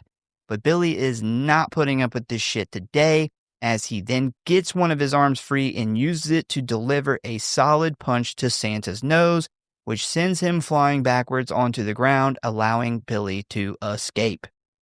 Billy then runs upstairs towards his room, and his little brother Ricky tries to chase after him, obviously concerned about his brother, when one of the nuns grabs him and refuses to let him go up. We then see Billy run into the room, curl up into a ball in an empty corner, and begin to cry while saying that he is sorry and begging not to be punished. But this is soon interrupted by the Ice Queen herself, as Billy then hears the sound of footsteps approaching and Mother Superior's voice yell his name in an angry tone. We then see a look of horror appear on the child's face as sinister music begins to play and the camera freezes. This is like a super sad moment in this, otherwise kind of fun Christmas movie. You know what wasn't sad is that fucking haymaker Billy threw. I mean, he's just like a 13-year-old or maybe younger. I think he's like 10 or something. Yeah, he fucking knocked, lays that dude out. Knocked Santa on his fucking ass. And then when he curls up, he starts repeating, what his grandpa told him about being punished. And I kind of had a revelation on my second watch. What if, and this is just like a fun way to watch the movie, this is kind of like a low-key possession movie. Like Billy ends up possessed by this evil. And the grandpa really is comatose. He really is fucked up. And this evil takes the grandpa, because outside of grandpa has nothing to do with this story. He didn't know that the guy dressed as Santa was going to murder his mom and do all this fucked up shit, murder his dad, and all this shit was going to lead Billy down this fucking super fucked up road. What if Grandpa really was comatose and he was kind of taken over by whatever demon, like Krampus demon, whatever, and he knew what was going to happen that night? Are you saying because Grandpa says it in a way that he knows what's about to happen. Are you saying like Grandpa is possessed and it like passes to Billy? No. Like Grandpa whatever, like, demon this is possesses Grandpa in this moment where Billy's left alone with him, and Grandpa tells him because this demon knows what's about to happen. Like, because Grandpa, like I said, he almost, like, knows what is about to happen that night. He tells him that Santa's gonna come for you tonight and punish you, and then his parents are that night on the way back are murdered by this Santa, and outside of just, writing the story that way, Grandpa would have no way of knowing that, no connection to this story, and he seems to be comatose. The doctors think he's comatose. So, what if he really was comatose, and he was taken over because he knew the evils that was about to go on, that was going to essentially, flip Billy and destroy his whole life? Well, I mean, that's a better answer than what the movie gave us, which is it was just a coincidence. Yeah. Yeah. No, I know it was written as a coincidence, but I thought it was a really, really interesting way to see it. Yeah, 'Cause it's there's no way interesting. for this grandpa to possibly ever know what was gonna be going on, and I thought it was a really kinda cool way to think about, grandpa was comatose, and this fucking evil that was gonna cause what happened that night takes him over and warns Billy, and those words that grandpa says to Billy stays with him throughout the movie. You hear him repeating the whole time about, punishing and Santa punishing kids. And yeah, I just thought it was interesting. Pretty wild. I'd say next time I watch the movie, I'll go into it with that mindset and see how well it fits. So after that, we then jump 10 years down the road to the spring of 1984, where we immediately hear Sister Margaret pleading with a man named Mr. Sims to give 18-year-old Billy a job in his toy store. Mr. Sims apologizes to Margaret and tells her that he only has one job opening, and it is in the stock room in the back, which is more suitable for someone in really good shape.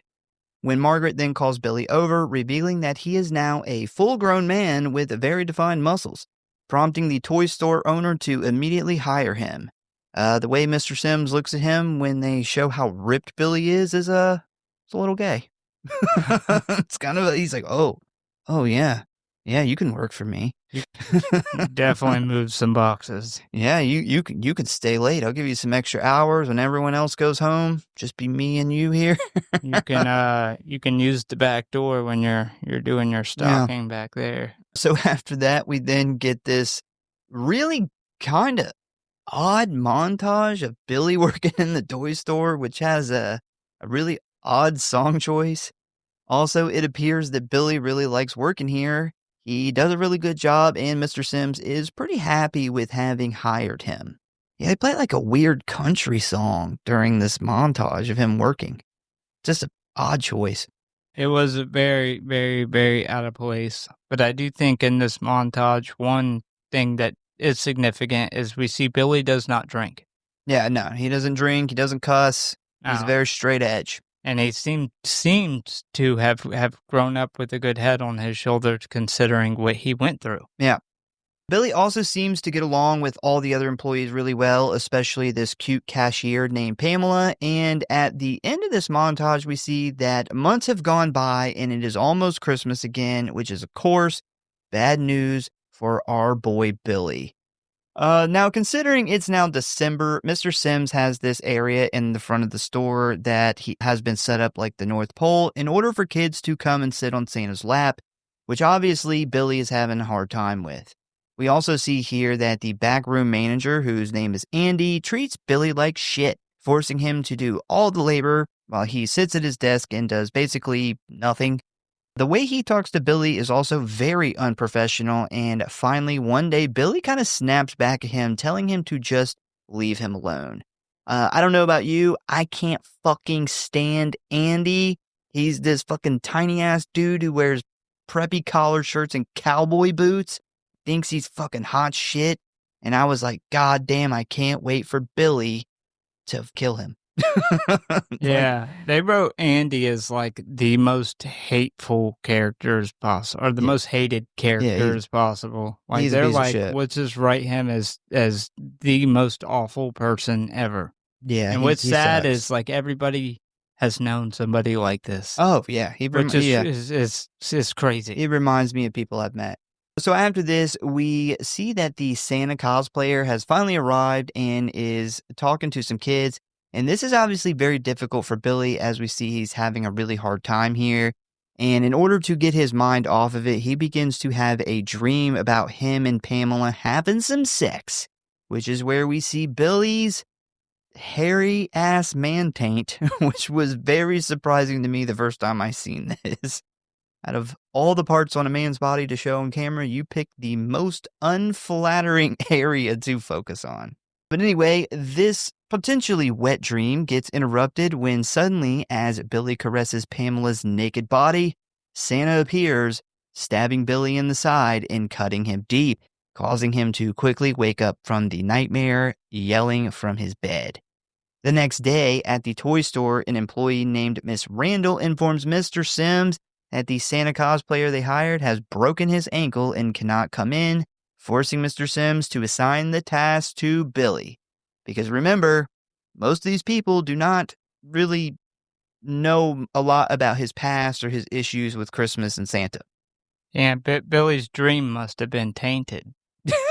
A little dad That was humor good. for you. That was good.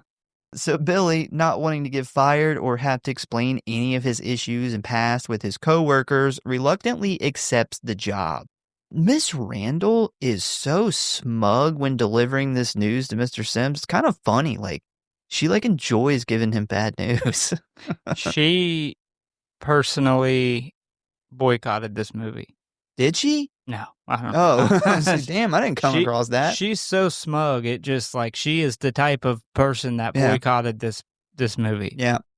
So the next day, we see a line of children waiting for their turn to sit on Billy Santa's lap. And as the camera pans down the line, we see one little girl in particular giving Billy some trouble, forcing him to finally look her right in the eyes and tell her that he punishes children who are bad very severely. Which scares the little girl so bad she freezes up and stops being difficult, making her mother happy. And we see here that the parents and employees think that Billy is doing an amazing job getting the kids to be good while sitting on his lap. This is weird, dude. This is another one of the many moments where he quotes his that conversation his grandfather had to him. Like he goes back to that all the time in this movie. From this point forward, he goes back to that so many times that it makes you think that beginning scene was more significant than what they made it out to be. It's also, man, just weird that like the parents are totally fine with Santa, being like, if you don't stop, I'm gonna fucking kill you. I don't think they could hear what he was saying. Yeah, but one of the kids had to have snitched him out at some point, but this goes on for days. Yeah, I don't know. Yeah, stupid parents, I guess. So while all this is going on, we see Andy get a phone call in the back, but he quickly informs the caller that Billy doesn't work in the stockroom anymore because he is currently playing Santa for the kids. And after he hangs up, we see that the caller is Sister Margaret, who immediately recognizes that this is going to be really bad. Yeah. Later that night, Mr. Sims closes up the toy store and announces that it is time to start the employee Christmas party, where they all celebrate the end of the busy holiday season by getting shit-faced. He literally says that word for word. Man, this is the start to the world's worst Christmas party. This is like awful. This is it's kind of depressing. Yes, depressing and just sad. I would rather be home than here. I would not stick around for this. And also, Pamela is fucking super hot. She is, man. I agree with that. A little later on, after everyone has had a few drinks, Billy catches Pamela and Andy making out by the stockroom doors, which obviously makes him feel pretty shitty, especially considering that 1, he has been drinking, and 2, he is still wearing the Santa costume. And 3, Mr. Sims is being a drunk asshole and encourages Santa here to get started because he has a long night ahead of him. And we all know what Billy thinks Santa does on Christmas Eve, and it is not handing out toys. It is handing out severe punishment. So he's like egging him on without realizing what he's doing. Andy then invites Pamela into the back of the store where he attempts to put the moves on her, but she's not really interested in fucking in this stock room, prompting her to turn him down, which immediately pisses him off, causing him to sexually assault her by ripping open her shirt, exposing her breast, pinning her down, and climbing on top of her. Exactly like what the bad Santa did to Billy's mom. Yeah, also, Billy kind of being peer pressured or forced into drinking here. In that montage we seen, Billy doesn't drink. Yep. So this is like the first time, probably. Yeah, he is forced into dressing as Santa. So he's sitting here in a Santa suit, which is giving him PTSD. He is drinking for, like you said, probably the first time. He doesn't drink. And then now we're getting into the Andy and Pamela scene. Trauma. Yeah. You know, we know what he's already seen this. This is what, you know, with his mom. So this is kind of all turning into the perfect storm to cause somebody to snap. And that's where I think the genius of this movie is. They took this killer Santa and they actually wrote a story behind it that really shows like the mental downfall to actually make sense. Like the perfect storm of things to cause this to happen and make sense. Well, and to add on to that too is, you know, when you think about what happened with his mom, and then you think about the situation where Mother Superior beats the shit out of the teenagers, every time Billy has seen sex in his life, he is now married it with violence. Yeah. And in this situation, he's like, well, you got the sex, now you need the violence. And that's where he comes in. Yeah, his mom, the teenagers, and his dreams. Like even his dream. Yeah, good point. I think that's a good point to add to why that dream went in that direction. Yeah, because every time sex is involved, violence occurs. Yeah, for him, there's a correlation. Yeah. So when Billy walks in and sees this, he is shocked and he starts to have flashbacks to the horrible night in 1971. After reliving the event in his head, he then realizes that he is now the one in the Santa costume, and it is time for him to dish out some severe punishment, starting with Andy. He then rushes over, throws Andy off of Pamela, grabs a set of Christmas lights, wraps them around Andy's neck, and lifts him like 2 feet off the ground, strangling him. I personally got a lot of joy out of watching his little cowboy boots flail in the air. Yeah, this is a fucking awesome. It's like a Jason kill, dude. Yeah, I was gonna say, like Jason Voorhees or a Miner. Like, yeah, like the Miner. My Bloody Valentine. Yeah, him. It literally just one arm. Yep. Michael Myers too. With the ghost, the ghost skill. Yep. Yeah. Literally fucking just one hands this motherfucker. Mm-hmm.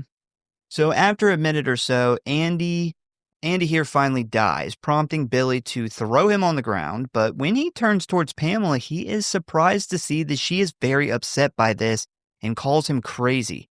He then tries to explain, but she cuts him off and starts hitting him, where he quickly snaps again, shoving her into a corner, grabbing a box cutter and using it to slice a deep, long wound in her abdomen, killing her. And a really important thing here is, right before he kills her, he says, punishment is necessary, Pamela. Punishment is good, which is exactly what Mother Superior would say to him when he got in trouble, proving our point that she is the main cause of this shit, and it fucking drives me nuts he doesn't kill her in the end.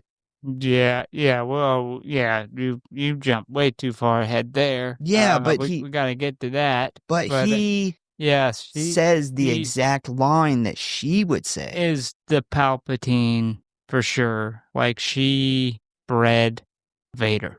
Like, she turned him into what he became. Pamela's kill was awesome. Like, her getting gutted with no shirt. It looked good.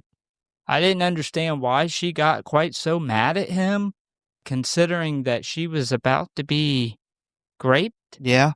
That was really confusing. Like, I could get why she would be like, "Oh, whoa, whoa, whoa, you took it too far," but not like, the way she started going at him like he was just a psychopath for coming to her defense.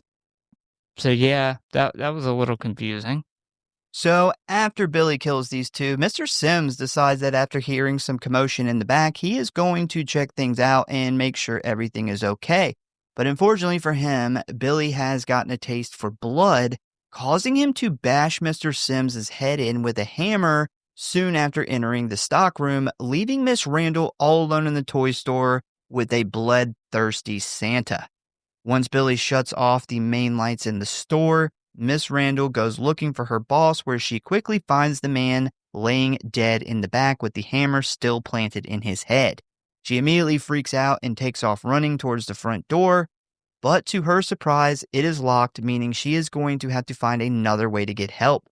She then runs over to the phone and attempts to call the police, but right as they pick up, Billy runs over, chopping the phone line in half with an axe he pulled off the wall.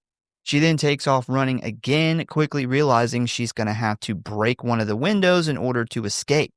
Now, she does manage to get the drop on Billy by hitting him with a stack of boxes and knocking him to the floor, where she quickly grabs his axe and attempts to use it to break the glass. But right before she swings it, Billy steps out holding a bow and arrow, which he uses to shoot her in the back, killing her pretty much instantly. After this grand display of workplace violence, Billy retrieves his weapon of choice, unlocks the front door, and disappears into the cold, dark night to continue his rampage.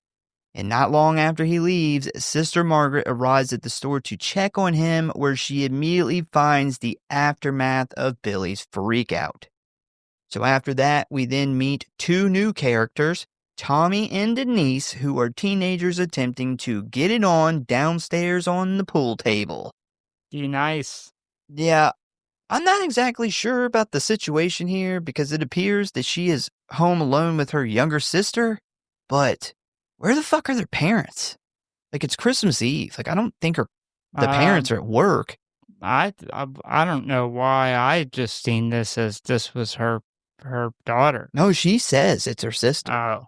Yeah, I don't know. I don't get it. I don't know. They could not have good parents. Like, the bad Santa killed their parents. She may raise her sister. Maybe. Just have parents that work. Who knows? Yeah. What I didn't see is Santa pulling out that bow, though, in the previous scene before he takes off out of that store. That fucking bow and arrow disappears. Caught me off guard. I did not expect to see such a good example of archery. Bowmanship. Bowmanship. There we go. So, after sending her little sister back to bed, things get a little hot and heavy until Denise presses pause to go let the cat in, leaving Tommy in the basement. But right after she opens the door, Billy pops out with his axe, scaring the shit out of her, where she quickly slams the door. But Billy's not letting a little wood stop him, as he immediately begins to show Denise his best Jack Torrance impression as he starts chopping through the door. The scared woman then runs into the living room, where Billy throws his axe, almost hitting her as it slams into the wall a few inches away, blade first. By the way, that was a real axe. And one of those kind of Shining references that you made with he doesn't look through the door in the way that Jack Torrance does, but he does axe that fucking door down. Close enough. Now weaponless, he grabs Denise, lifting her up above his head when he suddenly spots a stuffed deer head hanging on the wall, which gives him a fantastic idea. He then walks across the living room, still holding a kicking and screaming Denise, until he reaches the other side, pushing her body into the antlers of the deer, which gruesomely push their way into her body, popping out the other side. After a few seconds of this, Denise's body goes limp and she dies, where we then get this awesome shot of a deranged-looking Billy staring up at her, very satisfied, as her mostly naked body hangs from the wall with 2 deer antlers sticking out of her abdomen. Fantastic kill, super unique, one of the highlights of the movie, in my opinion. And I gotta say, man, thank God for the unrated cut. Because this was not in the theatrical version of the movie, and I don't think this movie would be as good without this kill. No, this kill is top notch. 10 out of 10. It is fucking awesome. I feel bad that people had to wait so many years to even get to see this kill and the way that it was actually portrayed. But yeah, one thing that this movie does is they use a lot of Christmas like imagery. Mm-hmm. For example, like when that lady's screaming, when she takes the bow and arrow, they show the Christmas toys, and like when she starts screaming, they show the Nutcracker with the mouth open. That's cool, yeah. And yeah, that's just one example of a lot of times that they use Christmas imagery. And I almost took this as Billy putting the last ornament on the tree. Like the way he's looking up at her. Oh, yeah. Or the star. Or the star on Yeah. the tree. Like he literally like puts her up there, like he's putting an ornament or star on top of the tree.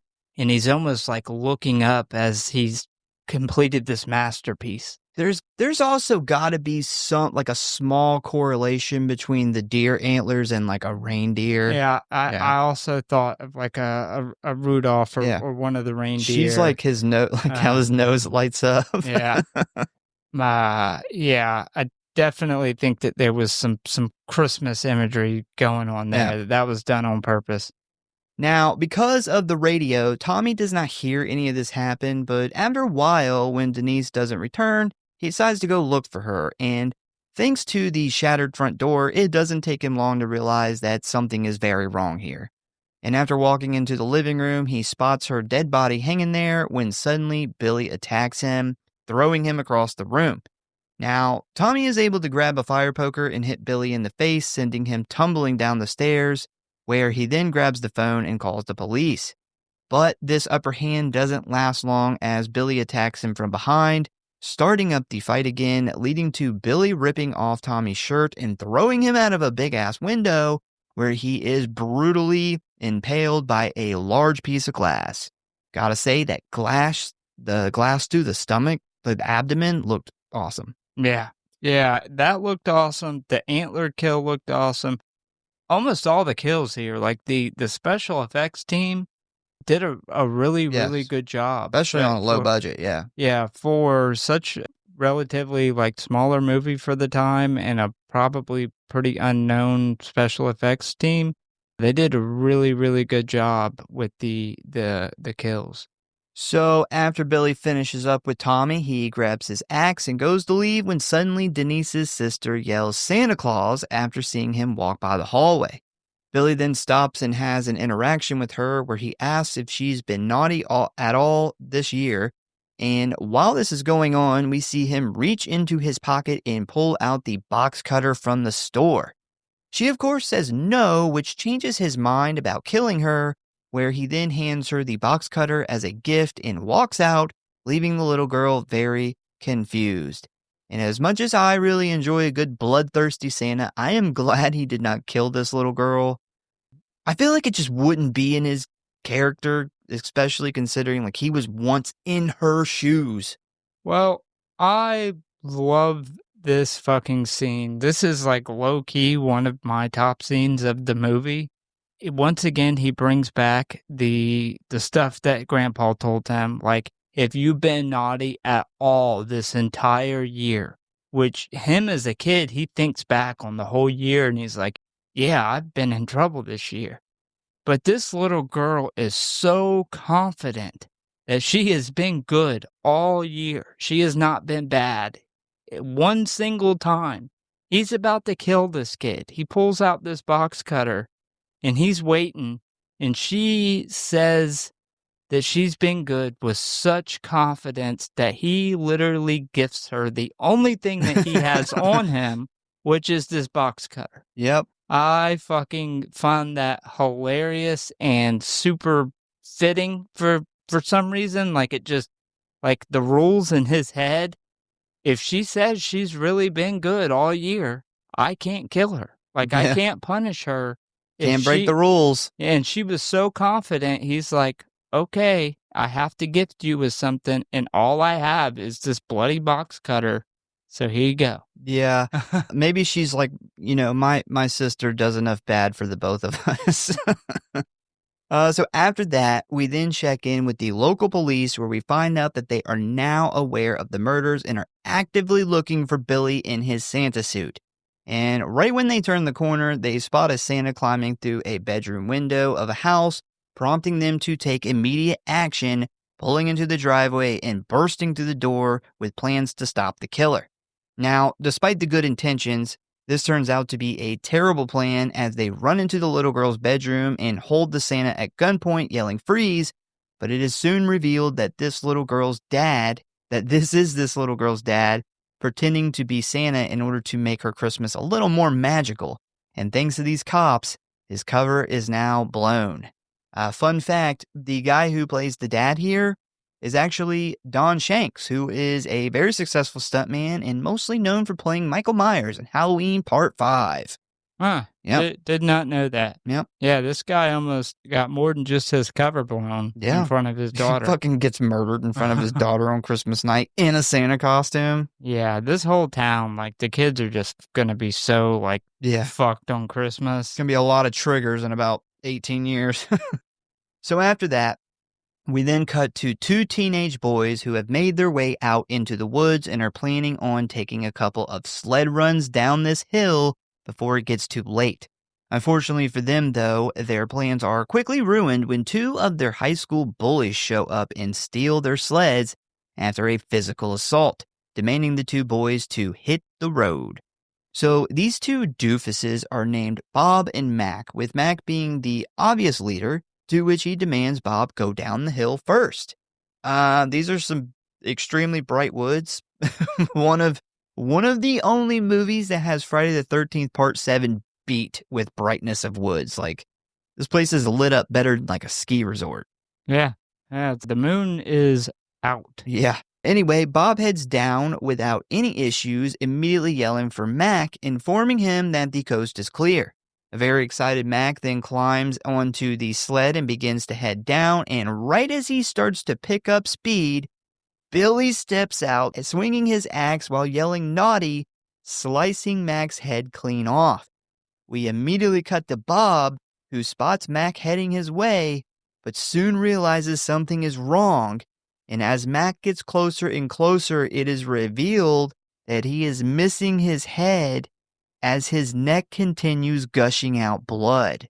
The sled and most of Mac's body comes to a stop right in front of Bob, who is now freaking out when, to make matters even worse, he then spots Mac's decapitated head rolling down the trail in his direction. Bro, such a good fucking Christmas kill. This shit was gold. I was almost like out of my seat. Yeah. Cheering. Like, I was, as soon as he got decapitated, my thought was, please, please, please let his headless body sled the rest of the way down the hill to his friend. And it happened. And then what was like the fucking cherry on top when that head came rolling down like 5 seconds later, this shit was golden. Yeah, when the first guy goes down, I was immediately like, oh God, please do it. Please. Like, I knew it was coming and I was so excited. And then when it happened, I was like cheering and I was like, this is the kind of shit I am looking for in a Christmas horror movie. Yeah. This. Yeah, and it's low-key suspenseful too, because when the first guy goes down, you think at any moment he's gonna get hit, or the other guy, because they're now separated, is gonna get hit. And then the second guy, the asshole bully, gets on the sled, starts going down, and then boom, out of the woods, he gets his fucking head chopped off, decapitated, sled ride down the rest of the hill. That is an awesome Christmas kill. Yep. Amazing. So next we head to the police station where it is finally Christmas morning and Billy still hasn't been caught. We then see that Sister Margaret has fallen asleep at the station, where she is then awoken by the captain, who informs her that they have discovered 3 more murders and still have no idea where he is. The two then brainstorm about how they can figure out where he is going to go today, when Margaret realizes that his next target is most likely that super bitch Mother Superior, who is now forced to use a wheelchair. And I hope that bitch is glued to that fucking chair and has to spend the rest of her bitter ass life wheeling herself around. God took away her legs because she's such a bitch. She's like Palpatine, man. Like, her body's given in, but the evil is what keeps her driving. Keeps her heart pumping. Yeah. When I first seen this, like, my first thought was, yes, he's going to go kill Mother Superior. Yeah. Like, that's going to be the climax of this movie. Same. He's going to kill this fucking bitch. Yep. Like, and thank God she is stuck in a wheelchair, so she can't even get away. I know. And I was like, yes, this is setting up to be such a good ending. And also, I just want to point out that this cop looks so much like Hanson. You will know that. Our listener who is Hanson will know that. Chris Hansen to Catch a Creditor. Yeah. Yes, that Chris Hansen. Yeah. That is, he somehow did it. He went back in time and he made it in this movie. Yeah. So after figuring this out, the cops try to call the orphanage to warn them, but thanks to a little girl playing with her doll, the phone is left off the hook, not allowing them to get the call. This forces the captain to send a close-by unit with orders to shoot to kill, while him and Sister Margaret hop in his car and drive there themselves. Officer Barnes then takes the call, spinning his car around and speeding towards the orphanage, and as soon as he gets there, he spots a Santa walking towards the building while all the kids play outside. I don't know if you noticed, but damn near all the snow has melted compared to like the beginning of the movie. There's almost no snow on the ground at this point. So the kids spot Santa pretty quickly and they get super excited when suddenly Officer Barnes shows up, pulls his gun, and yells for the man to stop right as he goes to hug one of the little boys. But unfortunately, the Santa doesn't acknowledge the officer's commands, forcing Barnes to fire 3 shots into the man's back, literally killing Santa in front of a bunch of fucking orphans. This guy is gonna have to move like 6 towns over, because he's always gonna be known in the town as the cop who shot Santa in front of these poor kids. It's gonna be on his fucking tombstone. I absolutely love that the twist that he kills the wrong Santa. The wrong Santa died. Yeah. And I almost feel bad. And I don't know if it's because this guy looks so much like Hanson. And I feel like Hanson would really feel bad. Yeah. And he was legitimately like trying to stop this murder. Trying to save him. And like everybody's so mad at him. But yeah, the wrong Santa dying in front of all these kids. It's like, yes, yeah, this is what we need in a Christmas slasher. So yeah, this wasn't even Billy. Turns out this was Father O'Brien, who was a deaf priest who offered to play Santa this year. Very ironic. So after this massive blunder by the cops, Barnes is ordered to stay at the orphanage to protect them while the nuns lock all the kids inside. And needless to say, Mother Superior gives him a serious tongue lashing, even questioning his ability to police, and basically demanding him not to shoot the children. So after dealing with the Ice Queen, Barnes says, fuck this, I can't sit in here with this bitch, and decides to go look for Billy outside the building, where he ends up getting killed by Billy after checking out an old like bomb shelter out back. I actually really like the shot where the camera zooms past Billy and down the stairs, like into the basement. Yeah. Really cool shot. Are you talking about where Officer Hanson's laying? Yes. With the axe in his chest. Yeah. It goes all the way down the stairs. Actually, that's funny. I put that in my notes. I was really impressed with the awesome shot of Officer Hanson laying at the bottom of the stairs with the axe. Yeah. Very cool shot. Yeah. That's really, really unique camera work for the time. Yeah. So next, after Billy kills Barnes, he quickly retrieves his bloody axe and then uses it to cut off the head of a snowman, which is another really cool shot. He then walks right up to the front door of the orphanage and signals for one of the kids to let him in. And because he is still wearing his Santa suit, the kid's like, hell yeah, come on in, Santa. Like, what's all that red stuff on your coat? Billy plays it smart and calmly walks into the main room holding his axe behind his back. And when Mother Superior sees this, she loses her shit. But unfortunately for her, the kids are way too excited to listen to her demands. They're probably not scared of her anymore now that she can't fucking walk. All they gotta do is, like, run up the stairs. They're like Santa's here. Fuck her. Billy then sets his sights on the old bitch who made his life miserable when Mother Superior then starts yelling that there is no Santa Claus in order to convince the kids to stay away from him. But Billy responds to this by revealing his axe and cocking it back, preparing for a big swing. Except for the fact that this is all happening in slow motion. Now, something I find pretty funny here. The whole time this scene is playing out, it keeps switching back and forth between Billy and Mother Superior, but Billy is in slow motion and Mother Superior isn't. So I kind of pictured in my head, are they all like, why is Billy moving super slow like that? Like, is he purposely doing this for dramatic effect? I don't think so. It's I pretty think funny. that was just a blunder on the people making the movie. But yeah, I wish he would have been moving faster. But I'll just put it like that. I was so fucking amped on the end of this movie. Yeah. I was like, he is about to chop Mother Superior up. She is in a wheelchair. She can't get away. He is dressed as Santa in front of all these excited kids. And at least one of these kids is going to be excited because Mother Superior is such a bitch. And it was just going to be like such a chaotic, fucked up end to a Christmas horror movie. And the fucking writers blew it. Yeah, they rug pulled us. Yeah. So right as Billy prepares to deliver the justice he has always craved, Mother Superior closes her eyes and accepts her fate when suddenly we hear a gunshot from behind, sending Billy stumbling to the floor. It is then revealed that Captain Richards and Sister Margaret arrived just in the nick of time to fuck up the ending I have been waiting on. So thanks a lot. As Billy lays there bleeding to death, Margaret runs over to console him in his final moments when he then uses his last bit of energy to look over at the children and say, "You're safe now. Santa Claus is gone."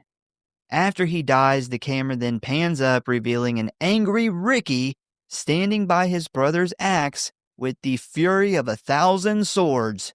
Ricky then looks over at Mother Superior and says, "Naughty." And that is the end of Silent Night, Deadly Night. And I just want to say real quick, the look that this kid has at the end of the movie is 1,000% the same look you give people when you're mad. Who, me? Yes, this kid reminded me of you as a kid when you got mad. Like, it almost shocked me for a second how fucking, like, I rewound it and then I was like, I've got to show our mom. I do hate very hard. I love hard, but I hate maybe a little harder. Like, I apparently can show hate through my eyes pretty. Oh yeah. It is like, because when you were a kid, like, you couldn't like say stuff to adults or do anything, so you would just throw this fucking stare at them. That way, they at least knew that you didn't fucking like them. And that is the same look that this kid has. Yeah. Also, public service announcement, I guess. I have indeed seen the second one, parts of it at least. And I do know that Ricky ends up killing Mother Superior. I knew there was like somebody that was going to be like, oh, well, she dies in the next one. I do know that, but it is not as good because she did not torture Ricky like she did Billy. So it's like not as good revenge. It's just not satisfying for me. I wanted to see Billy fucking kill her. Yeah, I am glad to to at least know that Ricky does get revenge for him. But yes, they had set this movie up for the absolute perfect ending. He could have still been killed, and it still could have passed off to Ricky, setting up for the sequel or the open ending that they wanted. I really think that they made a blunder Definitely. on the end of this movie. 100%. All right, so we're going to go straight into ratings and kill count. We have a total of 13 kills. Pretty fucking good for a Christmas movie.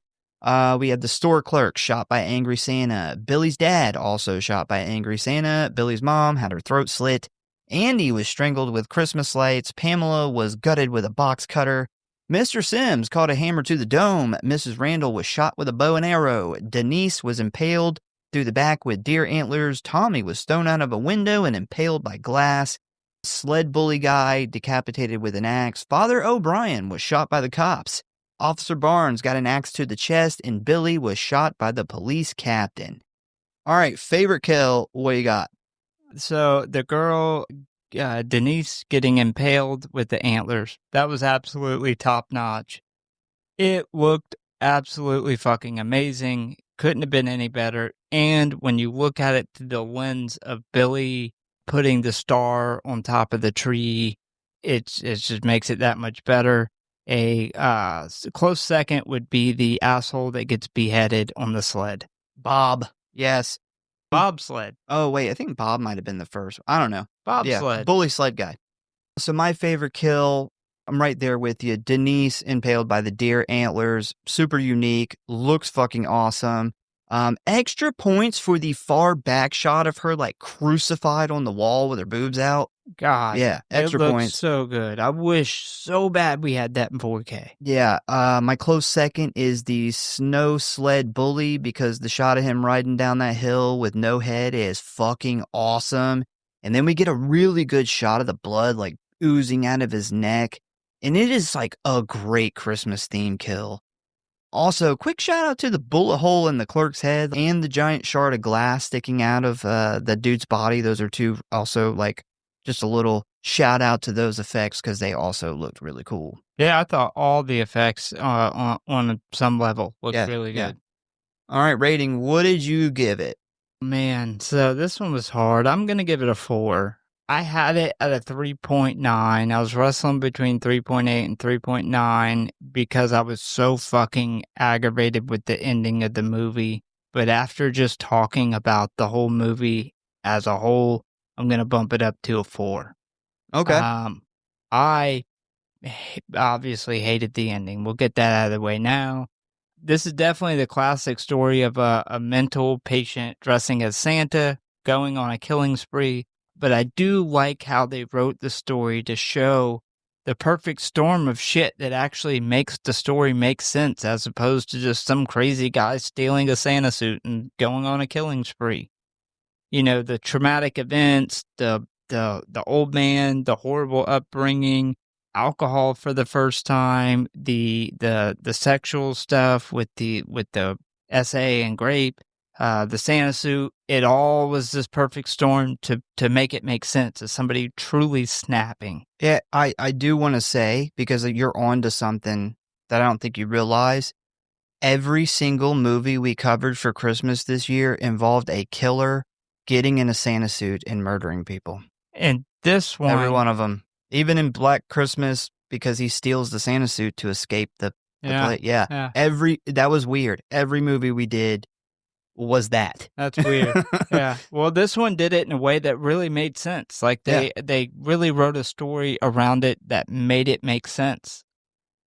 Big shout out to the set design team. This movie is like dripping in Christmas. I mentioned it earlier. It's not just a horror movie that takes place during December or Christmas time. It is a actual Christmas horror movie. Yep. So big shout out to the set design team. The shining star of this movie is obviously the incredibly fucking awesome kills. The unrated version of this movie is an absolute must. Yes. Like don't watch it unless it's that. Yeah, you have to watch it as the unrated version. There's some definitely slower parts of this movie. I feel like this movie could have been edited into an hour, and the pacing would have been a little better. Agree. I do hate that the original cut got cut up so bad. That's nothing on the people who made the movie, but I wanted to put that in there because I want to give a huge shout out to the individuals involved in getting the degraded footage back, so we got the movie as it was intended to be. This is obviously a major cult classic. I wouldn't put it up there on the must-watch level of Black Christmas, which I think is probably the best horror Christmas movie of all time, or Krampus, which is a lesser movie but I love, or Terrifier 3, but it's definitely belongs in that top cult classic Christmas horror movie list.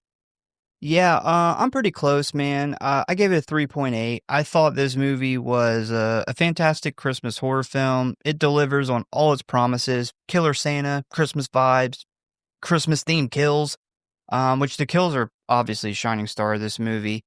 This thing ain't trying to win any awards or be the best slasher out there. It is trying to entertain people, especially during this time where holiday slashers were dropping left and right. Unfortunately, it had to deal with all the controversy, but at this point, it has kind of carved its ways into people's hearts. My only issues is like the beginning is definitely drawn out, takes a while to get to the point. The acting is not very good. The quality of the kill scenes, like the film itself, is really bad, which is totally the fault of TriStar and how they stored the footage, not against the people who made it, but. Yeah, I would have given it a 4 if the ending wouldn't have pissed me off so much. But 3.8, it's not a great movie, but considering the low budget and all the shit that happened with it, it's a pretty good Christmas slasher, and I definitely enjoyed it during this time of year. Man, I really wish he'd have killed Mother Superior. That was almost like a blue balls moment for me, but I probably would have gave it a 4.2 or 3 had he just absolutely obliterated her and we got to see it. But yeah, I actually have it written down as a 3.9 because I was so upset by that ending. But yeah. I bumped it up to a 4 because there was some stuff as we went through the movie, through the plot, that kind of made me not judge it so much on just the ending. But yeah, I think a really cool part of this, though, is, like you said, a lot of Christmas slashers were coming out, or not Christmas slashers, period, were coming out.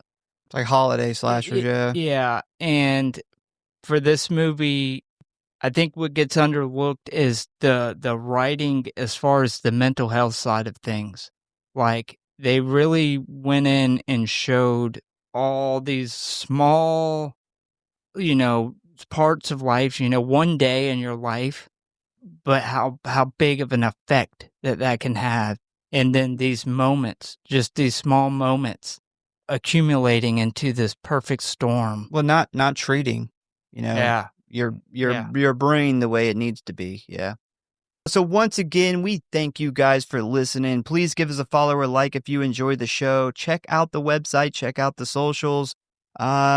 Yeah, man, look out for the fucking top 10 best of episode coming like right behind this one. Hit us up for a chance to win weapons. I'm looking for that answer. Thank you guys for making this past year huge for us. We look forward to all the new people who will be joining the syndicate in 2026. We hope you guys had a fantastic Christmas or Yule or Hanukkah or whatever you celebrate, and we hope you had a safe and awesome New Year's. Just make sure you have a good time, stay close to the ones you love, and stay safe out there. And with that being said, we hope to see you next time.